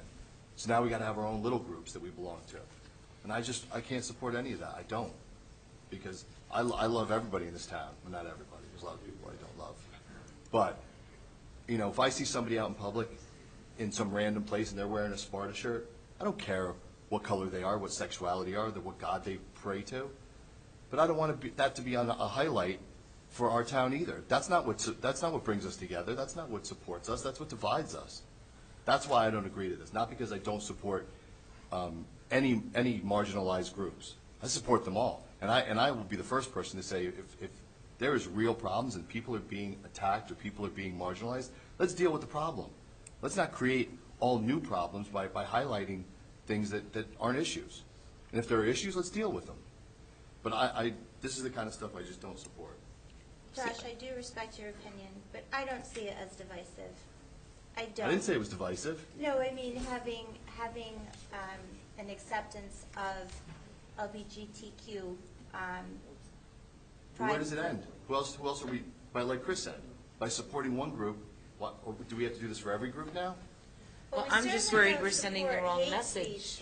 I don't think that's sending the wrong message. I think just having this extensive conversation about it is surprising. But I do respect your opinions, but I really feel like we should have a flag policy, and we should look at where the flag can be. And I see other municipalities have done it. That's not why we should do it. We should do it because we claim to be stigma-free and all-inclusive. When it comes to mental health and substance abuse, that was our ordinance. And that's a And so what marginalized I'm group. recommending, what I just said, was I'm recommending that we take a bigger look at this, because I think that every resident deserves to feel this way. And to your point also, I agree. If you guys think that the only, it is a fundamental miscalculation to think that that is the only group within this community that has felt hate. Let me tell you that right now. You can shake your head, you can look at me, you can do whatever you want, but I'm being honest with you. There are other people with other beliefs, other cultures, other things, and they have experienced hate as well, and it is not fair to marginalize them either. So I see people shaking their head, and we need to be We're not open-minded talking in about it. sweeping generalizations, we're talking specifically I am. about. I think we've All right, already let's bring it said. back. Hold it. Molly has a motion on the floor to possibly look into, A new flag? No, we just discussed, we make sure that there's a flag policy on the next agenda, and we'll determine, obviously, if the council votes in favor of this, raise the flag for the month of June somewhere on municipal property, that the kids can see it when they drive by. It's a tiny ask. Why only the kids? For Why only everybody- kids? Everybody can see it, Chris. okay, So Why- okay. it's a small ask. Yeah, but why are we only talking about kids? I'm saying, if you're going to go down that road, why are we only bringing it up that it's important for kids to value and validate this? I'm not understanding. Well, because right now I'm addressing kind of all the mothers that wrote to us to say, we really want our kids to see this. So that would be why I referenced the children. All right, there's a motion on the floor. Is there a second? So this resolution that you're So I positing, withdrew my motion, David, because I want to do it appropriately as Mr. Ryan suggested, and I want to do it at the next meeting, which is prior to June. so that means that having something prepared to talk about at the next meeting. Yes, it Right. would be on So I don't the think you're agenda. looking It would for be- a resolution right now. No, You- no. you- It came out The of consensus it. of Right. We the should hold council on to the is other to one. direct, Examples of We should hold up on the other resolutions one. right now. You should the back out of consensus it of the and hold up council on is the to other one. direct Can we the have one manager. conversation at the dais, please? No. The ribbon? Sorry, but can you go ahead? I'm just waiting for the Create mayor. a flag policy. All right. So Mayor Smith, from we what need I'm one hearing is that conversation the at the dais. consensus of the council is for the township manager and the township attorney to develop a motion, a resolution for Excuse consideration me. with regard to the flag. From Right, a and what that- parliamentary procedure, you had a motion, it was seconded, you We're took trying a to get vote. clarification on that motion. So the You took a motion vote. for. She withdrew her Sorry, motion. She withdrew Mr. it. Murphy, It does- Mr. Murphy, you know parliamentary recognized, procedure, and you can't simply stand You up can't. and You and have to sit assume the down, mic. please. I thought this was That's up still to the open mayor. session, You but weren't I recognized just for need a having a clarification policy over which is going to supersede which. The motion was withdrawn. So the new motion on the table, I believe, is to There's not a try. motion No on the table, we're motion. just I having. think the consensus is we're going to have to look into a resolution somewhere. What will this resolution say? I don't know.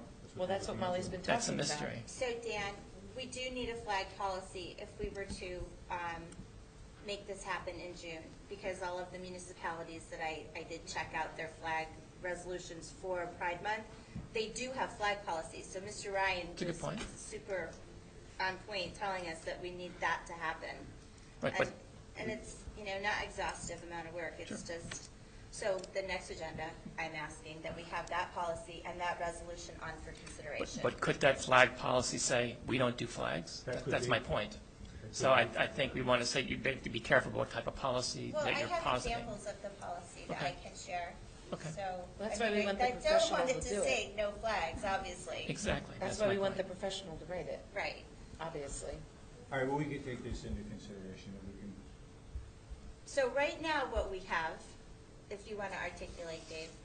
right now, we will light the building for 1 week during the week of the proclamation, and if they would like to put ribbons on the telephone poles or the light poles for that month and then remove them at the end of the month, that's okay. That's where we're at right now. Due to the time, we're way over the hour, but it was an important subject. I'm going to close the open session right now and go to the manager's report, please. Did Mr. Murphy want to? Okay. All right, thank you, Mayor, thank you, Council, thank you, everybody, for attending this evening. I'm going to start off just to mention back, because it was brought up a couple of times in regards to the bias incidents that reported. and that we are currently investigating. I think everybody here knows how serious we take that as a police department. It's coming from the chief of police right now. We aggressively pursue these. Unfortunately, it's not the only bias incident that we've investigated in the past, but we're going to try to find the perpetrator, certainly. I'm going to start my manager's report by talking about a couple things going on this month. May is National Military Appreciation Month. I certainly think it is appropriate to start my report off by thanking all our military members, all that are serving and have served. This month, officially recognized by Congress in 1999, includes several key dates pertaining to our soldiers. Loyalty Day, May 1st, Military Spouse Appreciation Day, May 6th, Victory in Europe Day, May 8th, Armed Forces Day, May 21st, and Memorial Day, May 30th. Each year, the President makes a proclamation reminding Americans of the important role the U.S. Armed Forces have played in the history and protection of our country, and I appreciate them coming this evening. With that, I'd like to report the Memorial Day ceremony. Sparta VFW Post 7248 will be hosting the Memorial Day Parade at 10 a.m. on Monday, May 30th, on the traditional route from East Shore Trail, ending on Mohawk Avenue School, where the Memorial Day ceremony will take place at the Dykstra Pavilion. The VFW will then once again be hosting a barbecue lunch behind the VFW that all are welcome to. It's great to have this parade celebration back after 2 years of hiatus with the COVID pandemic. Also occurring this month and this upcoming week, National Police Week 2022 is recognized this year from May 15th through the 21st. It was established by a joint resolution of Congress in 1962. National Police Week pays special recognition to those law enforcement officers who have lost their lives in the line of duty for the safety and protection of others. In 2021, 617 line of duty deaths occurred this year, and in 2022, 102 deaths in the line of duty occurred thus far. Over the last decade, Sparta police officers have been part of the Unity Tour, which is a bike ride that takes place from different locations throughout our state and Northeast and travels from our area down to Washington, D.C. to the Law Enforcement Memorial Wall. This year, Sergeant Robert Frazier is once again participating in this tour as a rider, with Sergeant Frank Schomp and Corporal Scott Elig are participating in the support capacity. I want to thank these officers for representing our police department. A report from our tax appeals. Township has a total of 16 tax appeals for this year, which is down from 45 from last year. The appeals are scheduled to be heard on May 25th. An update from our Parks and Recs Department. The Senior Volunteer Appreciation Dinner is tomorrow, Wednesday night. We have invited the senior ambassadors who volunteer here in our town hall by providing direction and answering the phone over in town hall here to our senior center. The Older American of the Year, which we just saw this evening, Pete Litchfield, will be honored once again at this dinner tomorrow night. The weather has been an ongoing challenge for our park staff. The late spring, early summer begins our special event season. Stay tuned. There are softball tournaments, movie nights, and a lot more to come. Concerts in the park as well. Looking forward to that. There have been a few incidents of rogue bears, unfortunately, in and around Station Park over this past week. We have asked people to carry out as much garbage as they can to prevent our parks employees from constantly cleaning up the garbage that has been gotten to. An update from our Public Works Department. Last week's Public Works installed Hometown Hero banners on Main Street, Sparta Avenue, Town Center Drive lampposts. We also recently received 26 additional Heroes banners that have been installed. This gives us a total of 180 banners recognizing our local military heroes.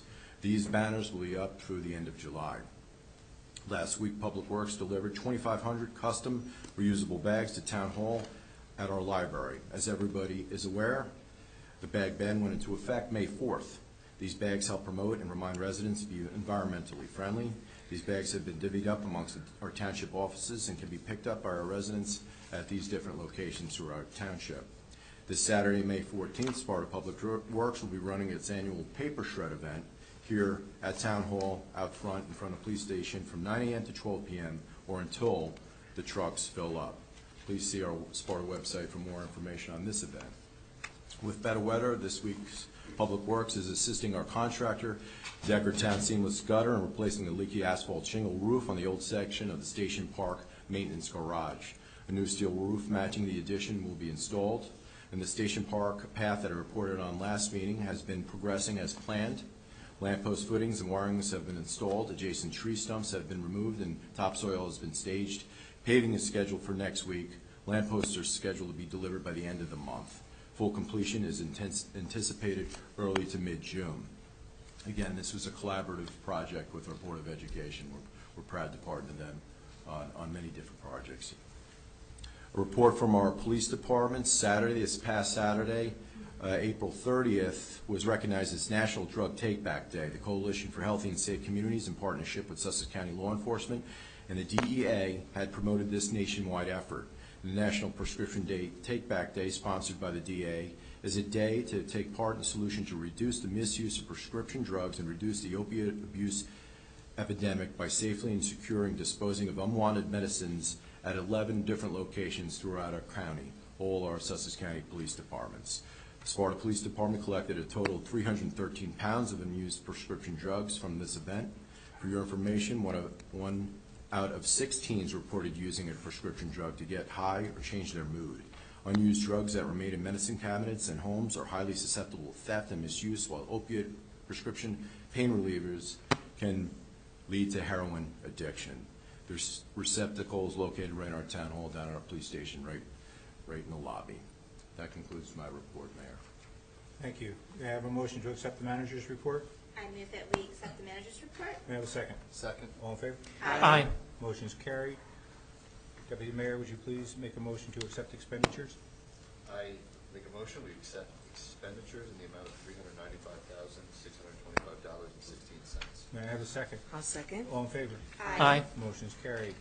Okay, would you please read the introduction of ordinance 22-04? An ordinance to exceed the municipal budget appropriation limits and to establish a cap limit.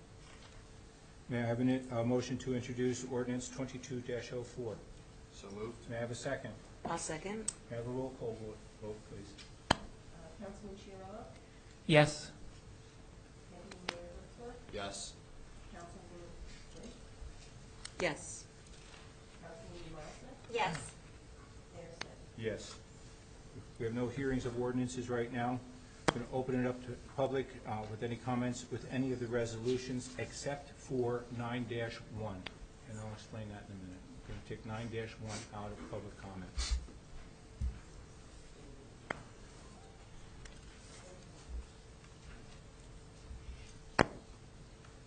Okay, I do have a question about 9-1, but I'll wait till you tell me Well, that it's okay. okay, let me explain. 9-1 is a little bit different in that it's basically it's the first reading of the budget. Once we introduce it, we're going to introduce it tonight, which means it'll be available tomorrow. Comment will only be made at the next meeting, not the next meeting, 28 days later. Then we actually have it open for discussion at that point. It's not technically an ordinance, but it's handled like an ordinance. And that's why there's no discussion on 9-1 tonight. Okay. Yeah, I think my only question was about making it available without having to ask for it. It That's will all. be. Okay. It will be, once we Same introduce it, tomorrow. it'll be available tomorrow by pickup at the municipal building here or online. It should be posted online. by Oh, okay, tomorrow. that answers that question. My question is about Resolution 9-5, which is the resolution of the Township of Sparta authorizing the award of a contract for professional traffic engineering services with Neglia Engineering Associates. My question is, can you just explain for us how that process unfolded, how that they were decided to perform I guess I understand it's a traffic study in association with the Right. site development at 33 How we Demarest. got them or what they're going to do? No, how the process unfolded, how were they chosen as opposed to someone else? I'm going to defer to you then. Sure, Mayor, yes. So, Mr. Clark, so that you're aware that we were asked by the Planning Board to find an independent traffic entity and engineering firm to perform another traffic study in regards to that particular project with Diamond Ship.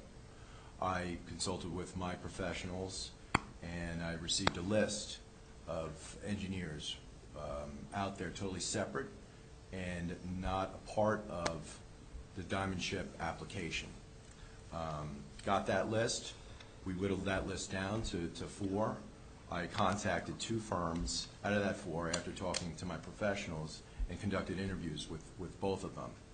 At that point, Based on the criteria and what I saw, I chose one and brought it forth to the council to make a decision this evening.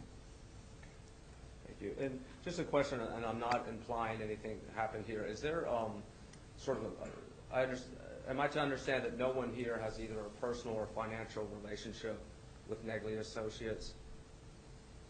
Are you kidding? I never heard of Really? Never. Really? No. Never heard of them. No. Okay.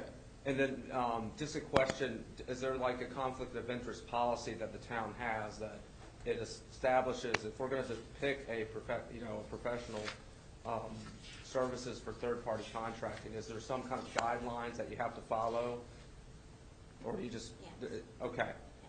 And if someone wanted to see what that policy is, would they have to just Oprah it, or how would they go about doing that? You would can just Oprah it. Yes. Okay, but there, just so I'm correct, there is guidelines that town council has to follow in deciding which third party they're going to contract for. Is that right? Right. Okay. And if I want a copy of that, I have to ask for it via Oprah. Is that right? Correct. Okay, that's all I needed. Thank you.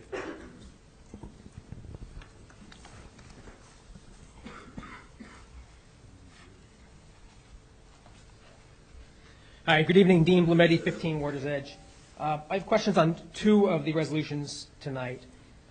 First one is 9.6, which is the authorization of the engineer for services for the White Lake Athletic Fields project. First question is, can you describe or tell us what the White Lake Athletic Field project is? I'm not familiar with it. Do you want me to answer that? Sure. They're softball fields for girls softball.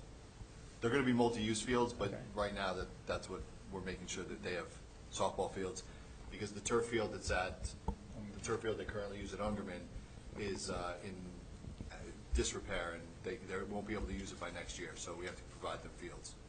Okay. Is it a current field being converted, or is it just No, grass? It's the open area between the current White Lake Fields and North Village. Is that dirt area where they just put a little parking in? It's going to be.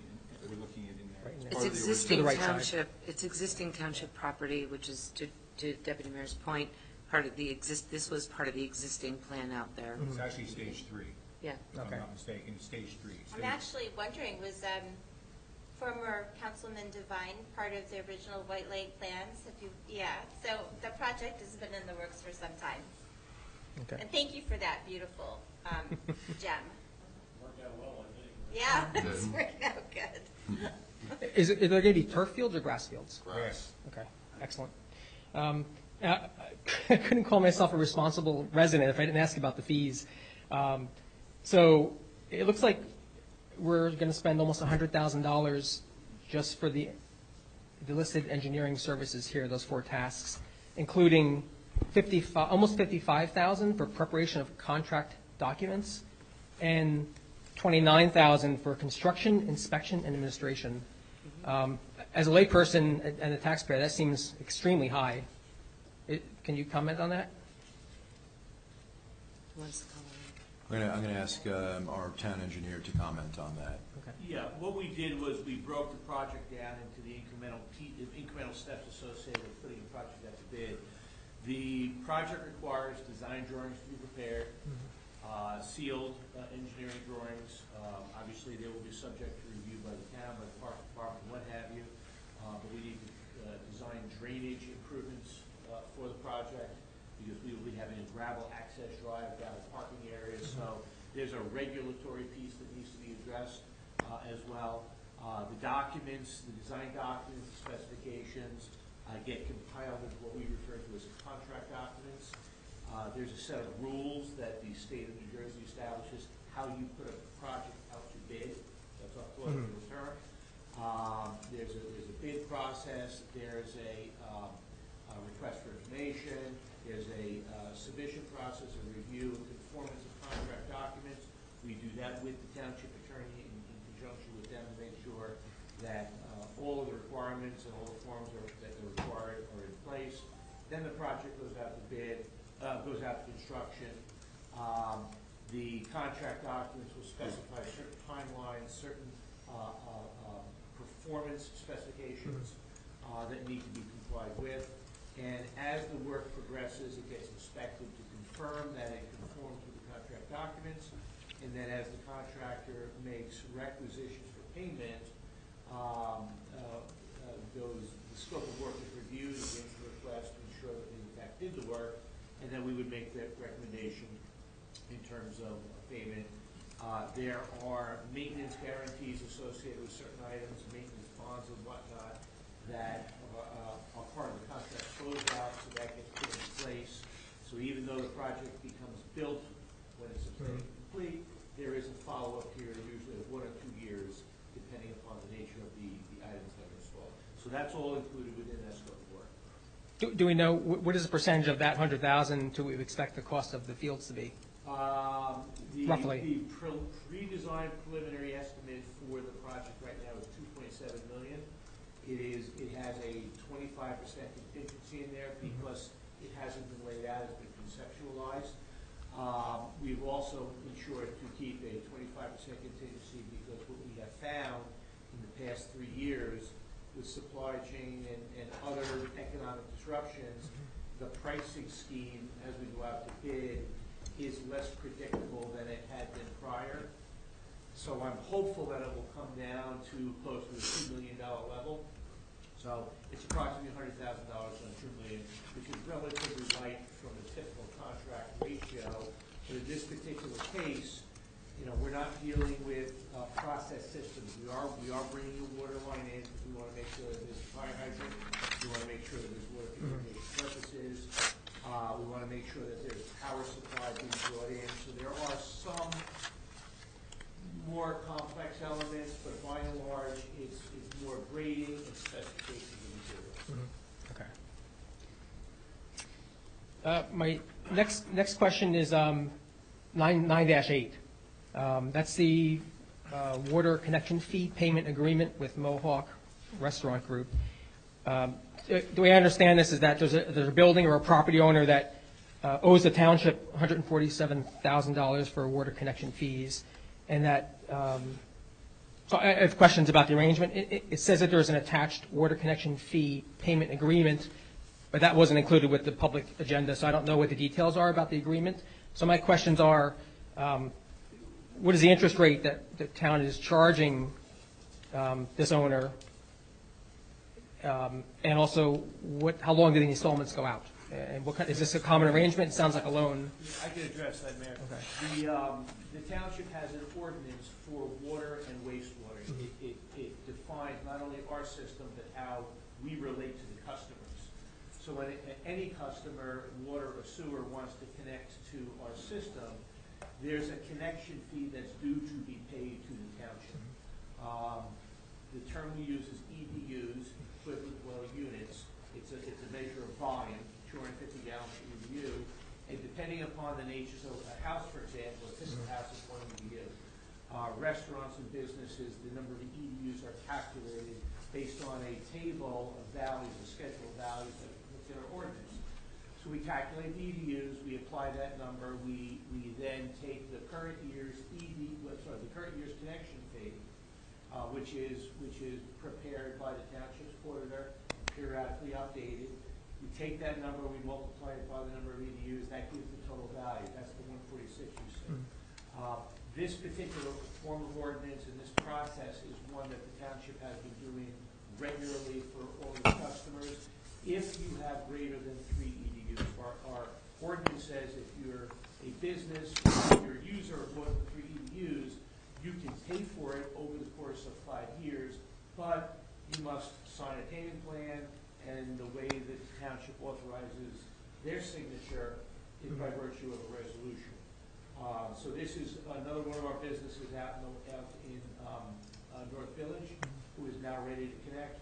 All of the other businesses did the exact same process. There was a number of EDUs, it was calculated. They requested not to have to pay it all up front, but pay it over 5 years. So the form of the agreement and the form of the resolution is virtually identical. It's just the numbers that change in the names. Did you say 5 years? Is that the 5 years, yes. installment period? Provides for a 5-year payment plan. And is there interest that we charge? I don't believe so. Okay. That's common across all customers, like all builders? Our ordinance states the policy. Our ordinance states the rules of engagement for how to address this. So that's contained within our ordinance. Okay. So we put that into our budget in terms of we're giving out 5-year loans to different businesses with, especially when we have developments like that. Are we building that into So connection fees, our budgets? connection Yeah. fees for water, and Tom, you may, if I trip up, please help me here. But this is water, we also do this for wastewater. I saw that. They have their own budgets. Yeah. Okay? So the nature of a connection fee is an interesting phenomenon. It's kind of hard to get your head around that. If you think about it, if you connect to a utility early in the process, you're making regular payments. Part of your regular payments is for the operating costs, but part of it is also to carry debt service. If somebody connects into that system at a later date, they need to be caught up with the debt service that you paid for. So the connection fee is a methodology that all utilities use to facilitate later connectors to catch up and make it more fair for the earlier connectors. The provision of a payment plan is extremely common. If not all, most all utilities provide for it, and it's a matter of spreading that payment over the course of time. Again, for large payers, people that are customers that are paying for more than 3 EDUs. If you're a single house or a 2 EDU, this is not available, and you have to adopt this in your ordinance, so it's part of our ordinance. So this resolution and the agreement comes right out of our ordinance. Mm-hmm. Okay. Okay, thank you.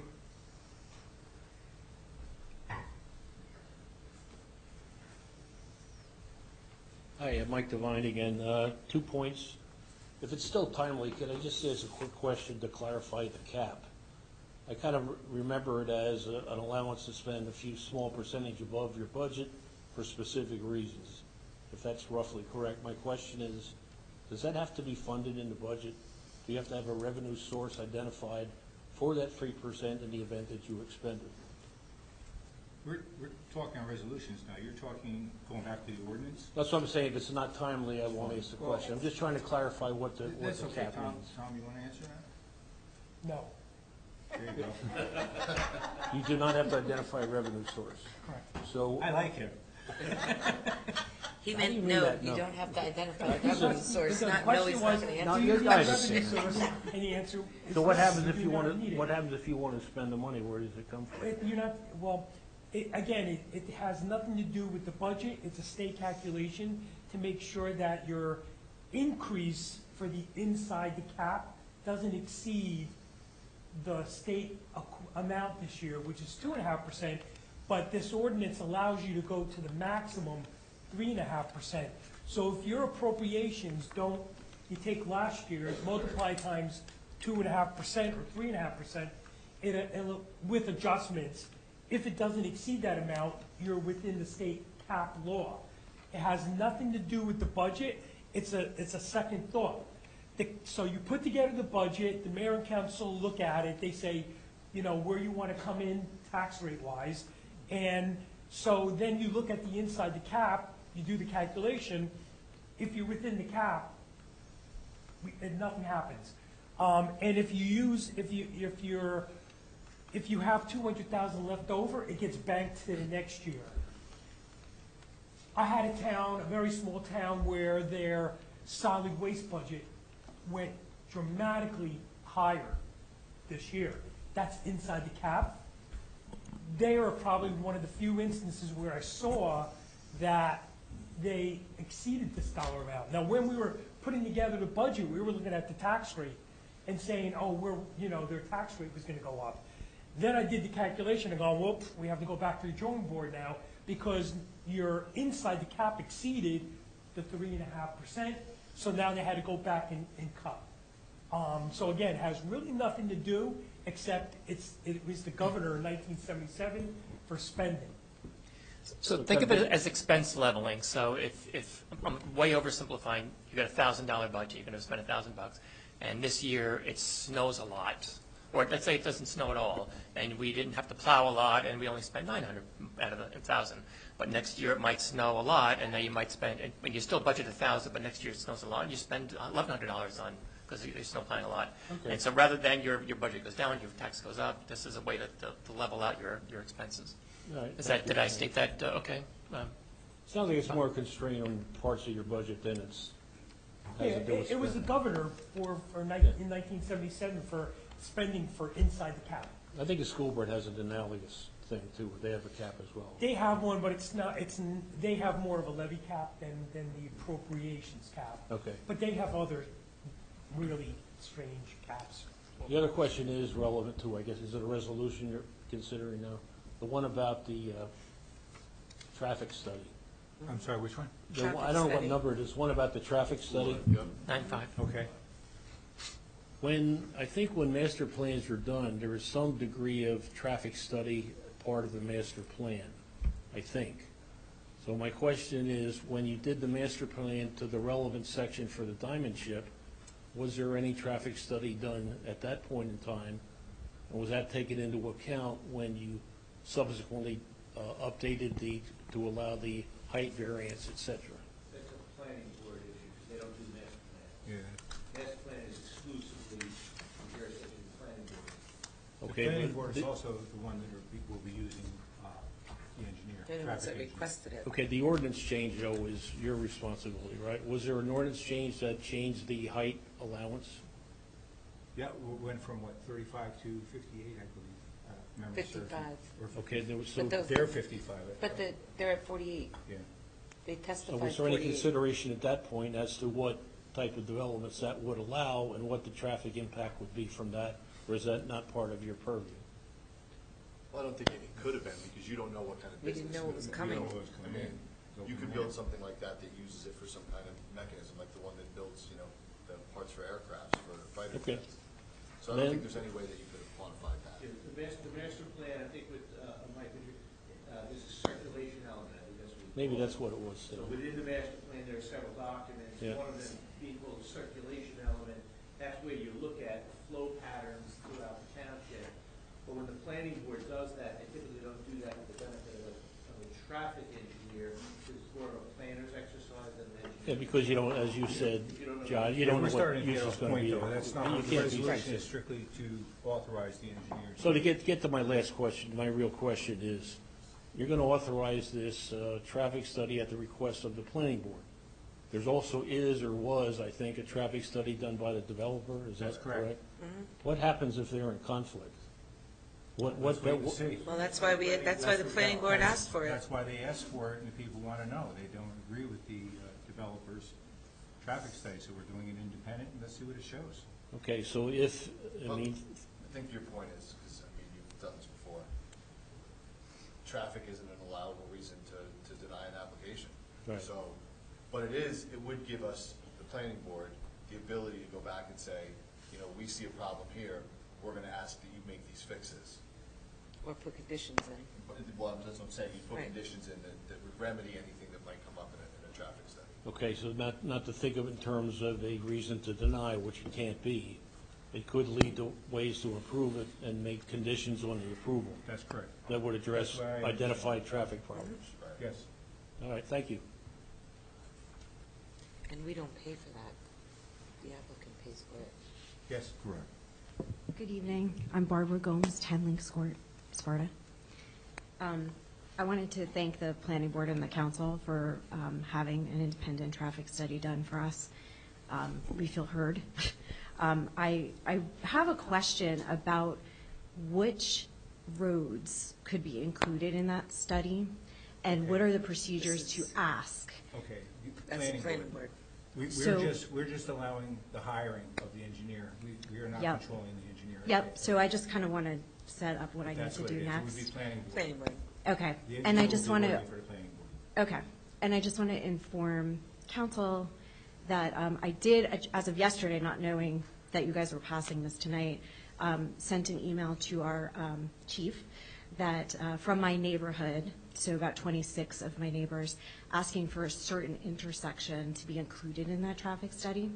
So the next thing I need to do is ask the planning board for that. That's correct. Okay, Yes. and I can email them. Links Court, yep, the fairways, right by that intersection, Lafayette Road and Route 15. Thanks. Yep.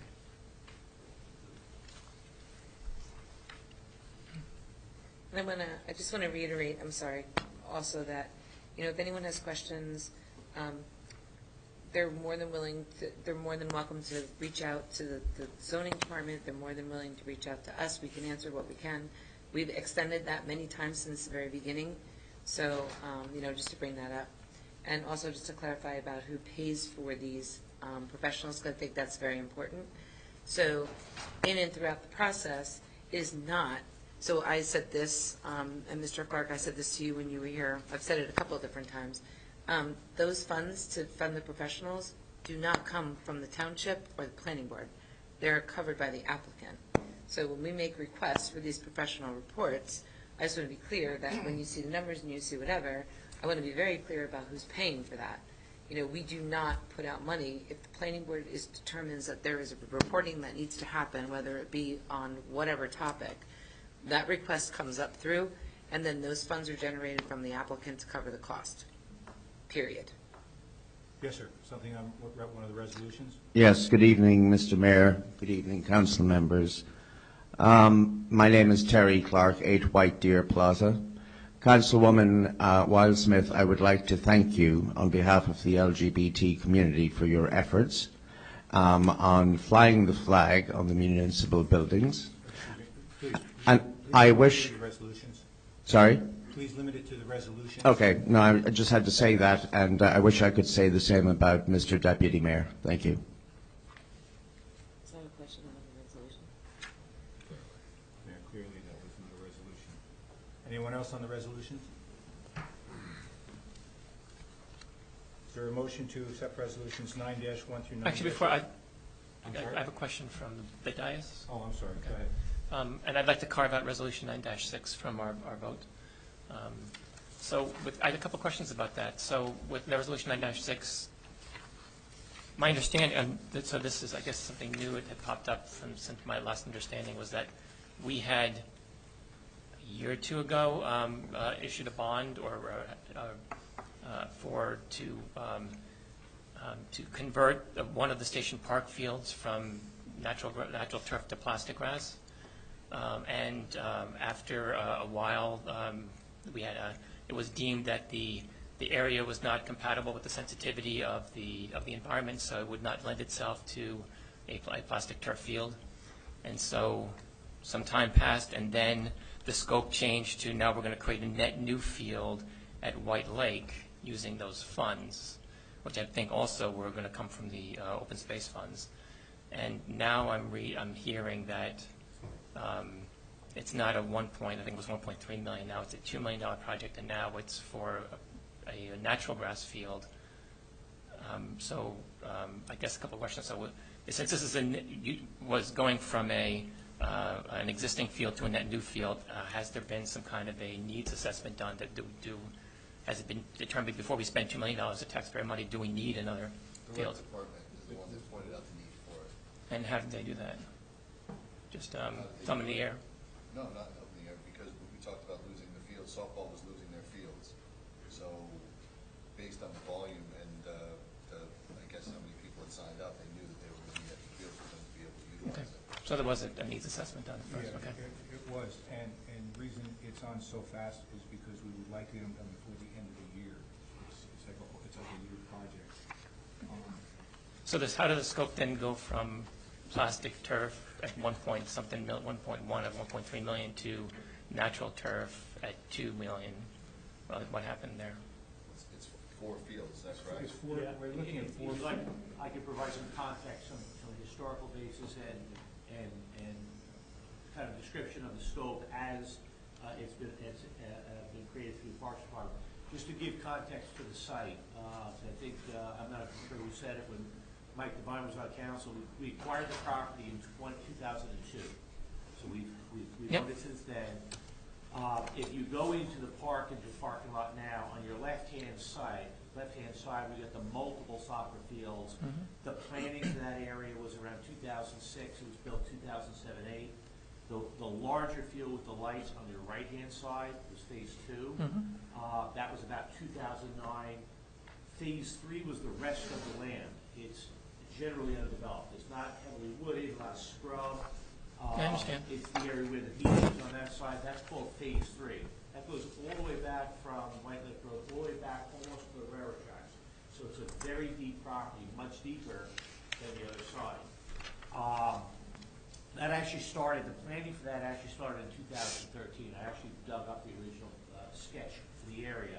And the original sketch of the area, surprisingly, was very similar to the plan that's recently evolved. So it's kind of gone in a lot of directions and come back. So the remainder of that property, the third phase, Parks Department, Gene identified the need for the additional fields, primarily driven from the softball needs. So there's one softball field that we're losing, but we're gaining 4? So there are multiple softball fields in town, but not in one location. So when they have softball tournaments and things along that nature, they're spread out across town. The softball fields that they do have are undersized or in disrepair. So which fields here specifically? I know some of the fields are in Two of them are Field and some are in Station Park. Well, Stan, correct me if I'm wrong, because we talked about the fact that we have all those baseball fields lined up at Station Park. And what they pointed out is that the older girls hit too far and there's safety issues. Yep. So although they used to do it a certain way, it's not really the right way to do it. So this is the plastic turf field at Ungerman you're talking about, or Yeah, that one's no good. And That one is the whole problem. Yeah. okay, but that's one field. We're talking about adding 4. It's no good. And they can't use that in a tournament, it's undersized. Right. So But they use some of the fields they shouldn't be using currently. which fields? I just said the ones at Station Park that are all lined up there, all those baseball fields. The ones by the pavilion and out there. Correct. And they're using As and they there's get older, those fields are not far enough away where you can't hit into the other fields and hurt people. So they've recognized that we need more buffer, bigger spaces for the older girls to be able to hit and compete at the same time on these fields. So some of them become unusable at that point. so how many fields are there? During a 3, softball 4 in that area? There's going to be 4 Station. there. Oh, no, you're talking about the new ones? No, the existing ones at Station At Park. Station You're at the Park. pavilion and you start walking out from the pavilion. 6, 7, 8, 9, 10. Is that what 4, you're saying? right? 4. And also at, right now, currently, if you go to And the they hit into facility each that's other? out here, no, because they all come, one faces out, one faces in, one faces out, one faces in. Well, I'm saying that they're And the too problem close is to the there's older not girls. enough room, is what he's saying. So They're there's, not for 2 of plausible. them, they The compete for space. Milwaukee game, so the parents can stay up in the gravel or the pavement watch, but if you want people down there, they're too close together. The thing Becomes is, a also- safety issue. yeah, and the thing is also right now, the way, the place that softball has their tournaments is they have their tournaments using the front 2 fields at Mohawk Avenue School. They use the turf field that they have at Memorial down at Ungerman, and they use Memorial Field at Ungerman. So there's 1, 2, 3, 4 fields right there, common space. So they have everything in one space there, and then the overflow, I believe, is at Station where they also have a cluster. Well, and So they have to be share able to do spring. that for a tournament. They share a spring with baseball. Yeah. So even though they're shared fields, now you've got 2 full sports competing for it. You're also going to be... If you want to question the rec department, you can question her. I'm sure she'd be happy to answer your questions, but she made it very clear that this was a need of... I'm just wondering. Making them all-purpose field, aren't we? They We're are also gonna have an all-purpose. all-purpose field. They're also. all-purpose. I'm just trying to catch, the project materially changed from what It I'm came fast. understanding to It was this. the season, So and then I'm we- trying to get caught up. Then when we started looking into it, we realized that we would like to get it done for, hopefully by next summer, so they can use it. So the 4 fields now that are too close together are going to stay 4 fields too close together because the smaller children can still Younger use kids them. can use them still. And so we're going to create 4 bigger fields for the older There'll be 4 here children. And also make them multi-purpose. Multi-purpose. It's going to be... So 2 of the softball So it's fields not will be just softball. dedicated softball, but off-season, they could be practice areas, outfield, et cetera. The 2 other fields, the ones closer to the road up front, which is the project location that you're remembering, those are going to be multi-purpose fields, so rectangular fields. So you can play rectangular sports. You can play, lacrosse, field hockey, football, soccer, and softball as well in those front fields. The end of the lights. Project's going to involve stormwater drainage, bringing water in, fire hydrant irrigation, provision for electricity, walking pathway, fencing for safety, both of the sport and barricades along the road, roadway barricades, things along that nature. Is the school enrollment going up or down, do we know? I can't answer that. Do we? No? Yes, I heard it was going up. The school I can't enrollment? answer that. I don't know for sure. What's the question? Is the school enrollment going up? I mean, it's hard to even buy a house in Sparta. My assumption is it's going up. Jenny? It's going up, according to the last budget review. Okay. Yeah, so that's why I call this phase 3, because, again, we purchased the property in 2002. It was done sequentially, phase 1, phase 2. This is the remainder piece. Right. But I mean, this we're not allows- encumbered by a decision that was made 10, 15 years ago, right? We can, right? Just because it was phase 3 doesn't mean that we're encumbered by a decision that was made 10 years ago. That's why it hasn't been built out. As Deputy Mayor said. That's where the analysis was done. So are we going to need to borrow more money then to pay for the net difference? Well, this is a pre-design estimate at this point. What we're going to do is we're going to design it. So this way we'll identify what is part of the project. Then we'll be able to put a more formal cost against it. And that'll be something I'll bring back to the township manager. If there's sufficient money in the bond, then we'll cover it. If we need additional money, then I'll let the manager know at that time. Okay, all right, thank you. I'm uncomfortable with the change right now without learning more, so I'll let it You want me to carve out 9-6? Yes, please. All right, is there a motion to approve resolutions 9-1 through 9-5 and 9-7 and 9-8? So moved. Is there a second? I'll second the motion. All in favor? Aye. Okay, is there a motion to approve resolution 9-6? So moved. Is there a second? I'll second. Roll call vote, please. Councilman Chiarella? No. Deputy Mayor Frenchco? Yes. Councilwoman Quinn? Yes. Councilwoman Wildsmith? Yes. And Mayor Smith? Yes. All right, that motion is carried. Any council liaison updates? I'll start with you, Ken. Yes, thanks. So the only update I would make is the Environmental Commission met last meeting and had to talk the plastic bag ban presentation that we talked about.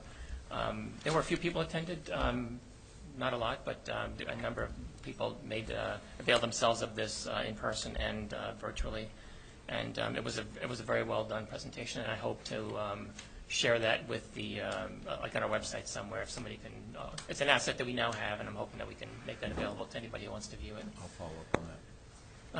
And then I know the Culture Affairs Committee met last week. I was not able to make the meeting. I had a prior engagement, so I don't know what they talked about. But I do know that they're tightening their. The show lineup is complete, and they're just buttoning loose ends before the shows kick off, which I believe is. I'm not going to say because I can't forget. I can't remember.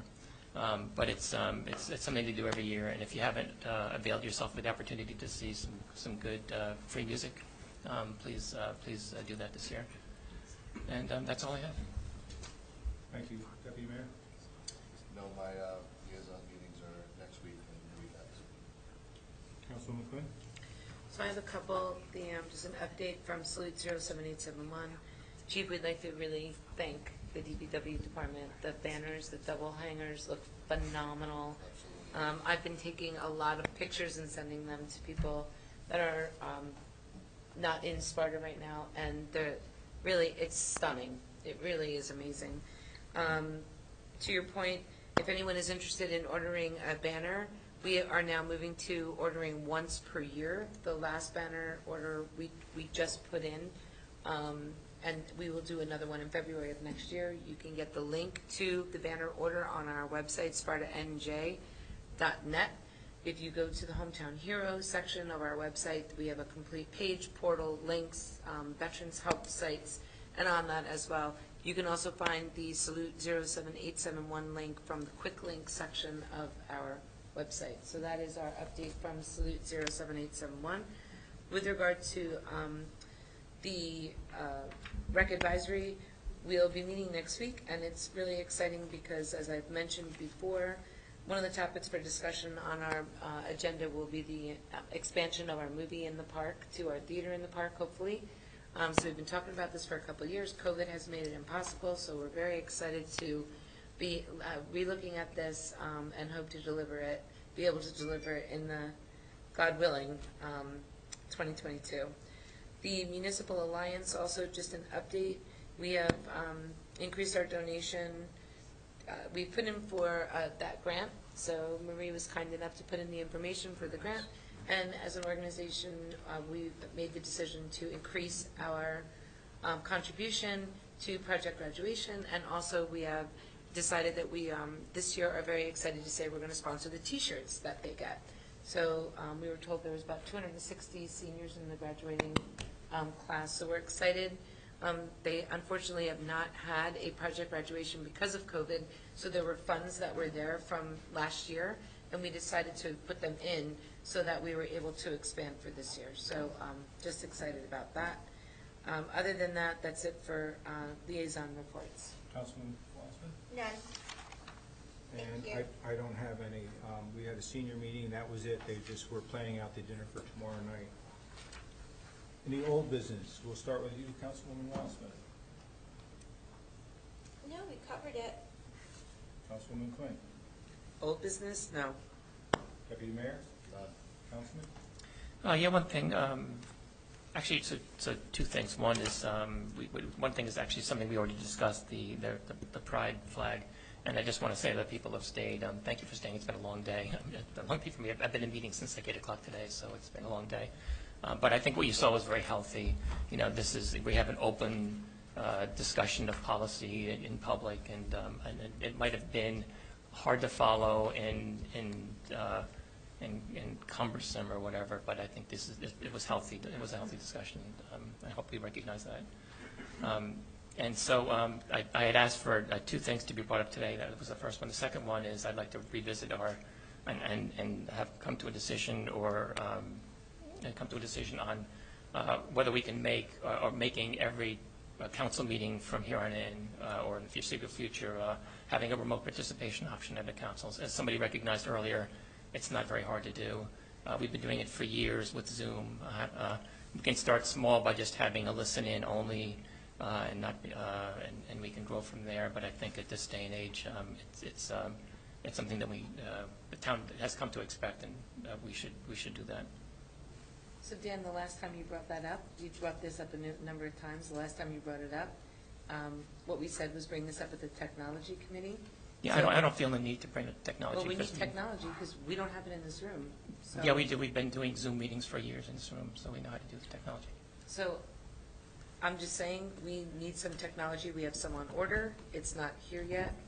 We want to do it professionally. I think we need to have a conversation to make sure that we're ready to do that. Okay. And we need to also, Tom, we need to find out also where do we as a municipality stream that from? Certainly not Facebook, I'm sure. Okay. So I think there's some technological setup. I mean, Dan, you're in IT, you know that. We should do some cost analysis, and we should see what the participation is like in towns that do it, because I know in the county, it was audio, and that participation didn't even quantify the amount of money that was spent on that system and the personnel. Okay. And if you watch Washington, D.C., and you see the shows they all like to put on, I'd hate to see this be an opportunity for people to grandstand. Okay. Certainly not. So I just wanted to weigh in and say that I think we should be as transparent as possible, but I think that we should have a consistent policy where all of our meetings are done in a way that people don't have to wonder, am I doing a Zoom here? Am I going to go in person there? Am I going to have a hybrid here? So we should do the same for every meeting, I think. Right. Exactly. Whatever we decide to do, we should do the same for every meeting. Completely agree. So we have the technology. We've been employing it for years. It's on Zoom. We don't need any extra purchases. We've been doing it for years. It's on Zoom. So I don't agree that this has to go to technology committee or that we need any extra expenditures. We've been doing this. Councilman, if I can say one thing, we've had this discussion before. I just don't want to leave out, the fact of the extra work duties that have come along, not maybe with the smaller committees, but with the larger boards out there. There's really no way capable to take minutes and then operate whether it's a Zoom account with everything going on in that room.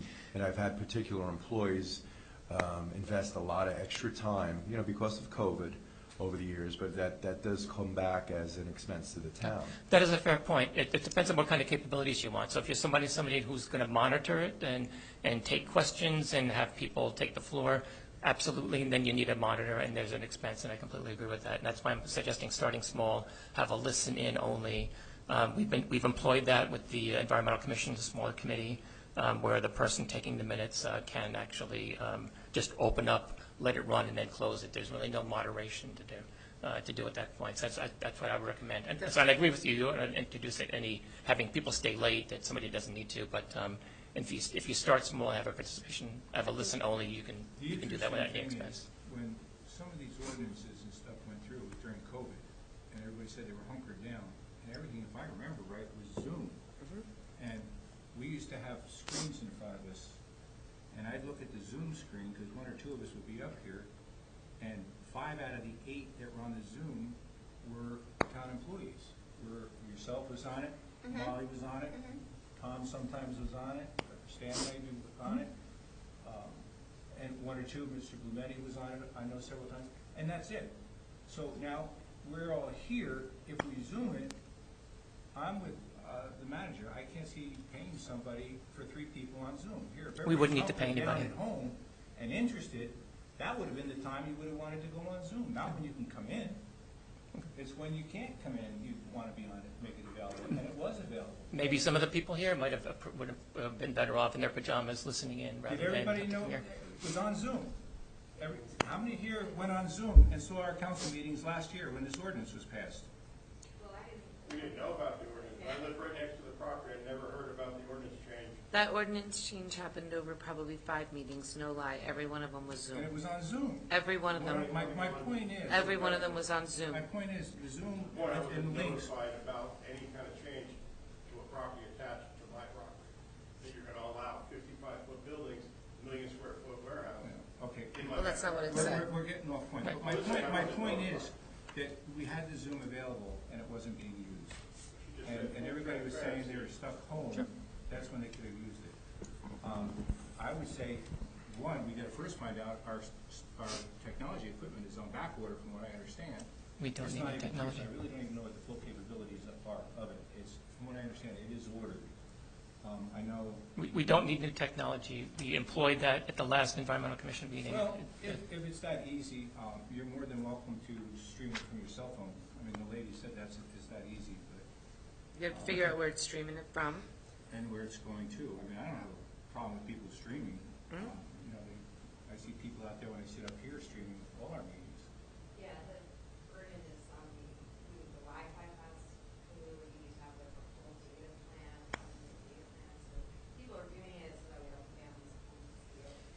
There's a big difference between, as you know, so sitting here like this for an hour, or me putting up my iPad and do it, and then and then having to pay somebody, because obviously the other problem is, at the planning board, you have hearings going on, so it's not just as easy as, the township taking the responsibility. We can't just put up a phone and stream it. There's a lot more that goes behind it legally and all that kind of stuff, so I think we just need to be mindful of that as well, and check our options. I think maybe once we get the equipment in, maybe we'll find out what we can do. Maybe it is something very easy to do. Streaming is a lot easier than moderation. I also think that before we were to take action on it, this is like my mantra, right? That we will put it on the agenda for the discussion so the public can weigh in on it as well. I asked to have it put on the agenda today. Okay, so could we agree, do we have a consensus that we would put this on the next agenda? I'd like to wait until the equipment comes in to see what the availability is and what the ease and use of it is. Why don't we get some information too on other towns that do it? Yeah, get some information and have a discussion at But the next we're meeting. one of the towns that do it. We've done it. Technology committee. The last time you brought Okay, so he said he's not having a technology meeting, so. Well, that's where it I don't think belongs. this has to go to the technology committee. To get a state, so we're just going to hodgepodge, so. No, it's not hodgepodge. You're going off and you're. We want to have a discussion. There's equipment that's coming in, whether we need it or not. I mean, I know we need it so that people can hear us in the audience in terms of the audible Exactly. here. But in terms of streaming a meeting, we weigh in, let the public weigh in on whether they want us to stream a meeting, and then be consistent throughout all of our meetings, so it's not. I agree with that. It has to be consistent. Right. Whatever we do. But again, we did it. We did it 2 Thursdays ago. We had a participation only in this room with no extra personnel from the township. It worked fine. We don't need new technology. We had it because we did it. I was there and I saw it. So that, I think those How are many people moot were in your points. meeting? At the meeting? Yeah. Like participating. How many people? 2. It was not. 2? Yep. Okay. I would do it for 2 So people. you don't- you think- I would do it you for sit 0 with the people iPad to and say go that and we move offer it this so as everyone a can service have to our it. constituents. You also don't know like how many people are watching from one device. do it on Zoom, though, you do, I mean. On Zoom, yeah. It's different. I think we need more information. I'm not averse to it. I just want to I like to make informed decisions when I have information. So let's get it. Let's find out what we ordered. Let's find out what the equipment is. Let's find out what the costs are, and let's make educated decisions. I think you mentioned, maybe the mayor said that the 5 meetings or so, you discussed the ordinance change on Zoom. I said it. Were they recorded, and if so, are they available to review? All the meetings All are our meetings are available. recorded. Everything's available off from the planning board. You call land use. All ones broadcast on Zoom are available to look at? That's my understanding. All the meetings are audio is recorded. Everything's audio, and the minutes. I don't know if Zoom. I don't know if the Zoom is, but my understanding is the audio is. The audio is definitely word Yeah. for word available. Mr. I Devine. can't speak to the Zoom. I don't know if that is recorded. The Zoom is audio recorded. is. The audio of any meeting automatically, if I remember correctly, and it will also record the video, if it's set up, it will also record the video. I'm not going to speak for the land use board.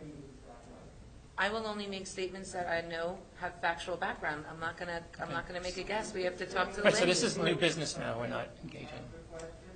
Okay. I So can't- similar, this is new business, right? So similar to the resolution that Councilman Wildsmith proposed earlier, I would like to make a motion that we bring to our next council meeting a resolution to make available a participation-only audio option for our future council meetings. Didn't we just say we were going to get information? So you There's just want a it on mo- as an there- agenda item? Yes. We want to have it You want it as an agenda item, not a resolution? for discussion, right? For Sam? discussion, yes. Yeah. So an agenda item. Right. Yeah. He asked for a resolution. No, I understand. He also understands. All right. So what we mean is we would like to have a conversation on the next agenda, because it should be publicly noticed if we're going to discuss it. Correct. And that'll afford us, what, in 2 weeks to do some research on Yeah. again, scaled down, skinny, participation only, and then we can expand it later on as our equipment comes in and allows us more options.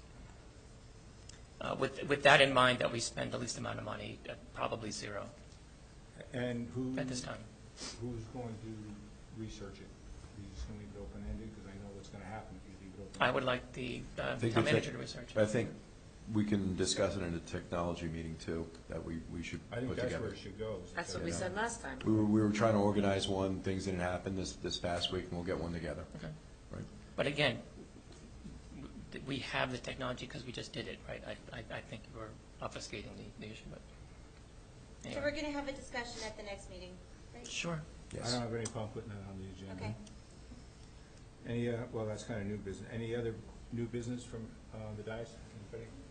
I'll just say that the Special Forces Charitable Trust will be doing their annual Sparta event. That's okay. The Special Forces Charitable Trust will be doing their annual Sparta event this week at Hudson Farms. So there'll be people flying in from all over the country, and actual active duty Special Forces guys are coming in to participate in this to raise money for the families that are left behind when the guys are out there doing their thing. So I just wanted to let you guys know that. Any other new business? Are we going to move on? Wait, I have new business. Oh, So I'm I sorry. just wanted to go back to revisit my points from earlier. And with approval from my colleagues on the council, I'd like to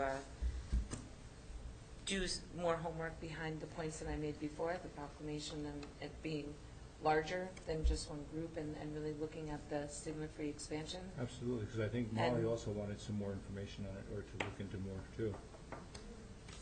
So, We're okay. having some issues hearing everyone up there.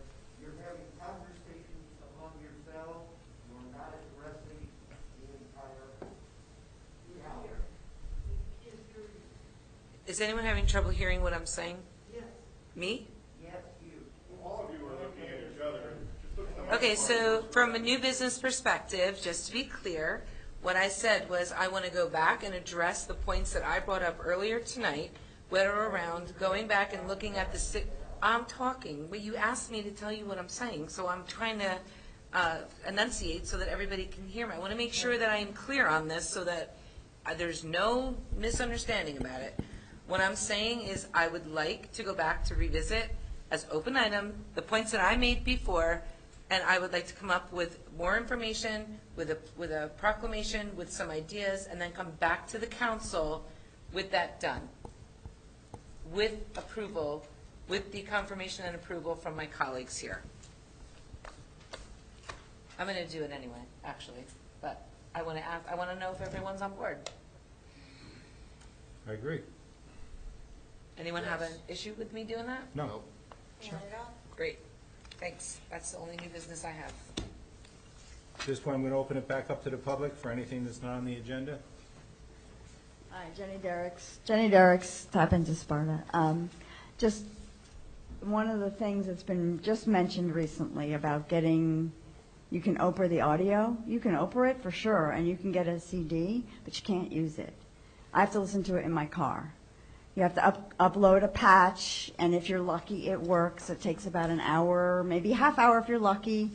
The only way I can listen to the meetings that I can't get to because the meeting time has changed is to get the CD and listen to it in my car. Kate's graceful, gracious enough to create them for me, and I hope that that's part of the new technology. I think the new technology We've is already digital. that's yes. Thank you. Last one I had to look at, I had to listen to through my son's Xbox. I don't even have a DVD player in my computer. Do you have Xbox? The Smithsonian. Do you have Xbox? No. I'm just. Hi, Dean Blumetti. I'm not sure it was mentioned earlier in the manager's report. I just wanted to mention this Saturday is the Trout Derby. I know we mentioned it in the last number of meetings, but this Saturday is the wonderful Trout Derby, and members from Trout Unlimited will be there to help out too. And I know a lot of us have been there over the years, and it's a great event. So I just wanted to 9 to 12, isn't it, Dean? Yeah, 9 to 12 at Station Park. Yep, at the pond. So just wanted to bring it up again so everyone can hear it. It's such a great event. It's such a great event. Hopefully we have a beautiful day. Anything else from the public? Is there a motion to adjourn? So moved. Second? Second. All in favor? Aye. Aye.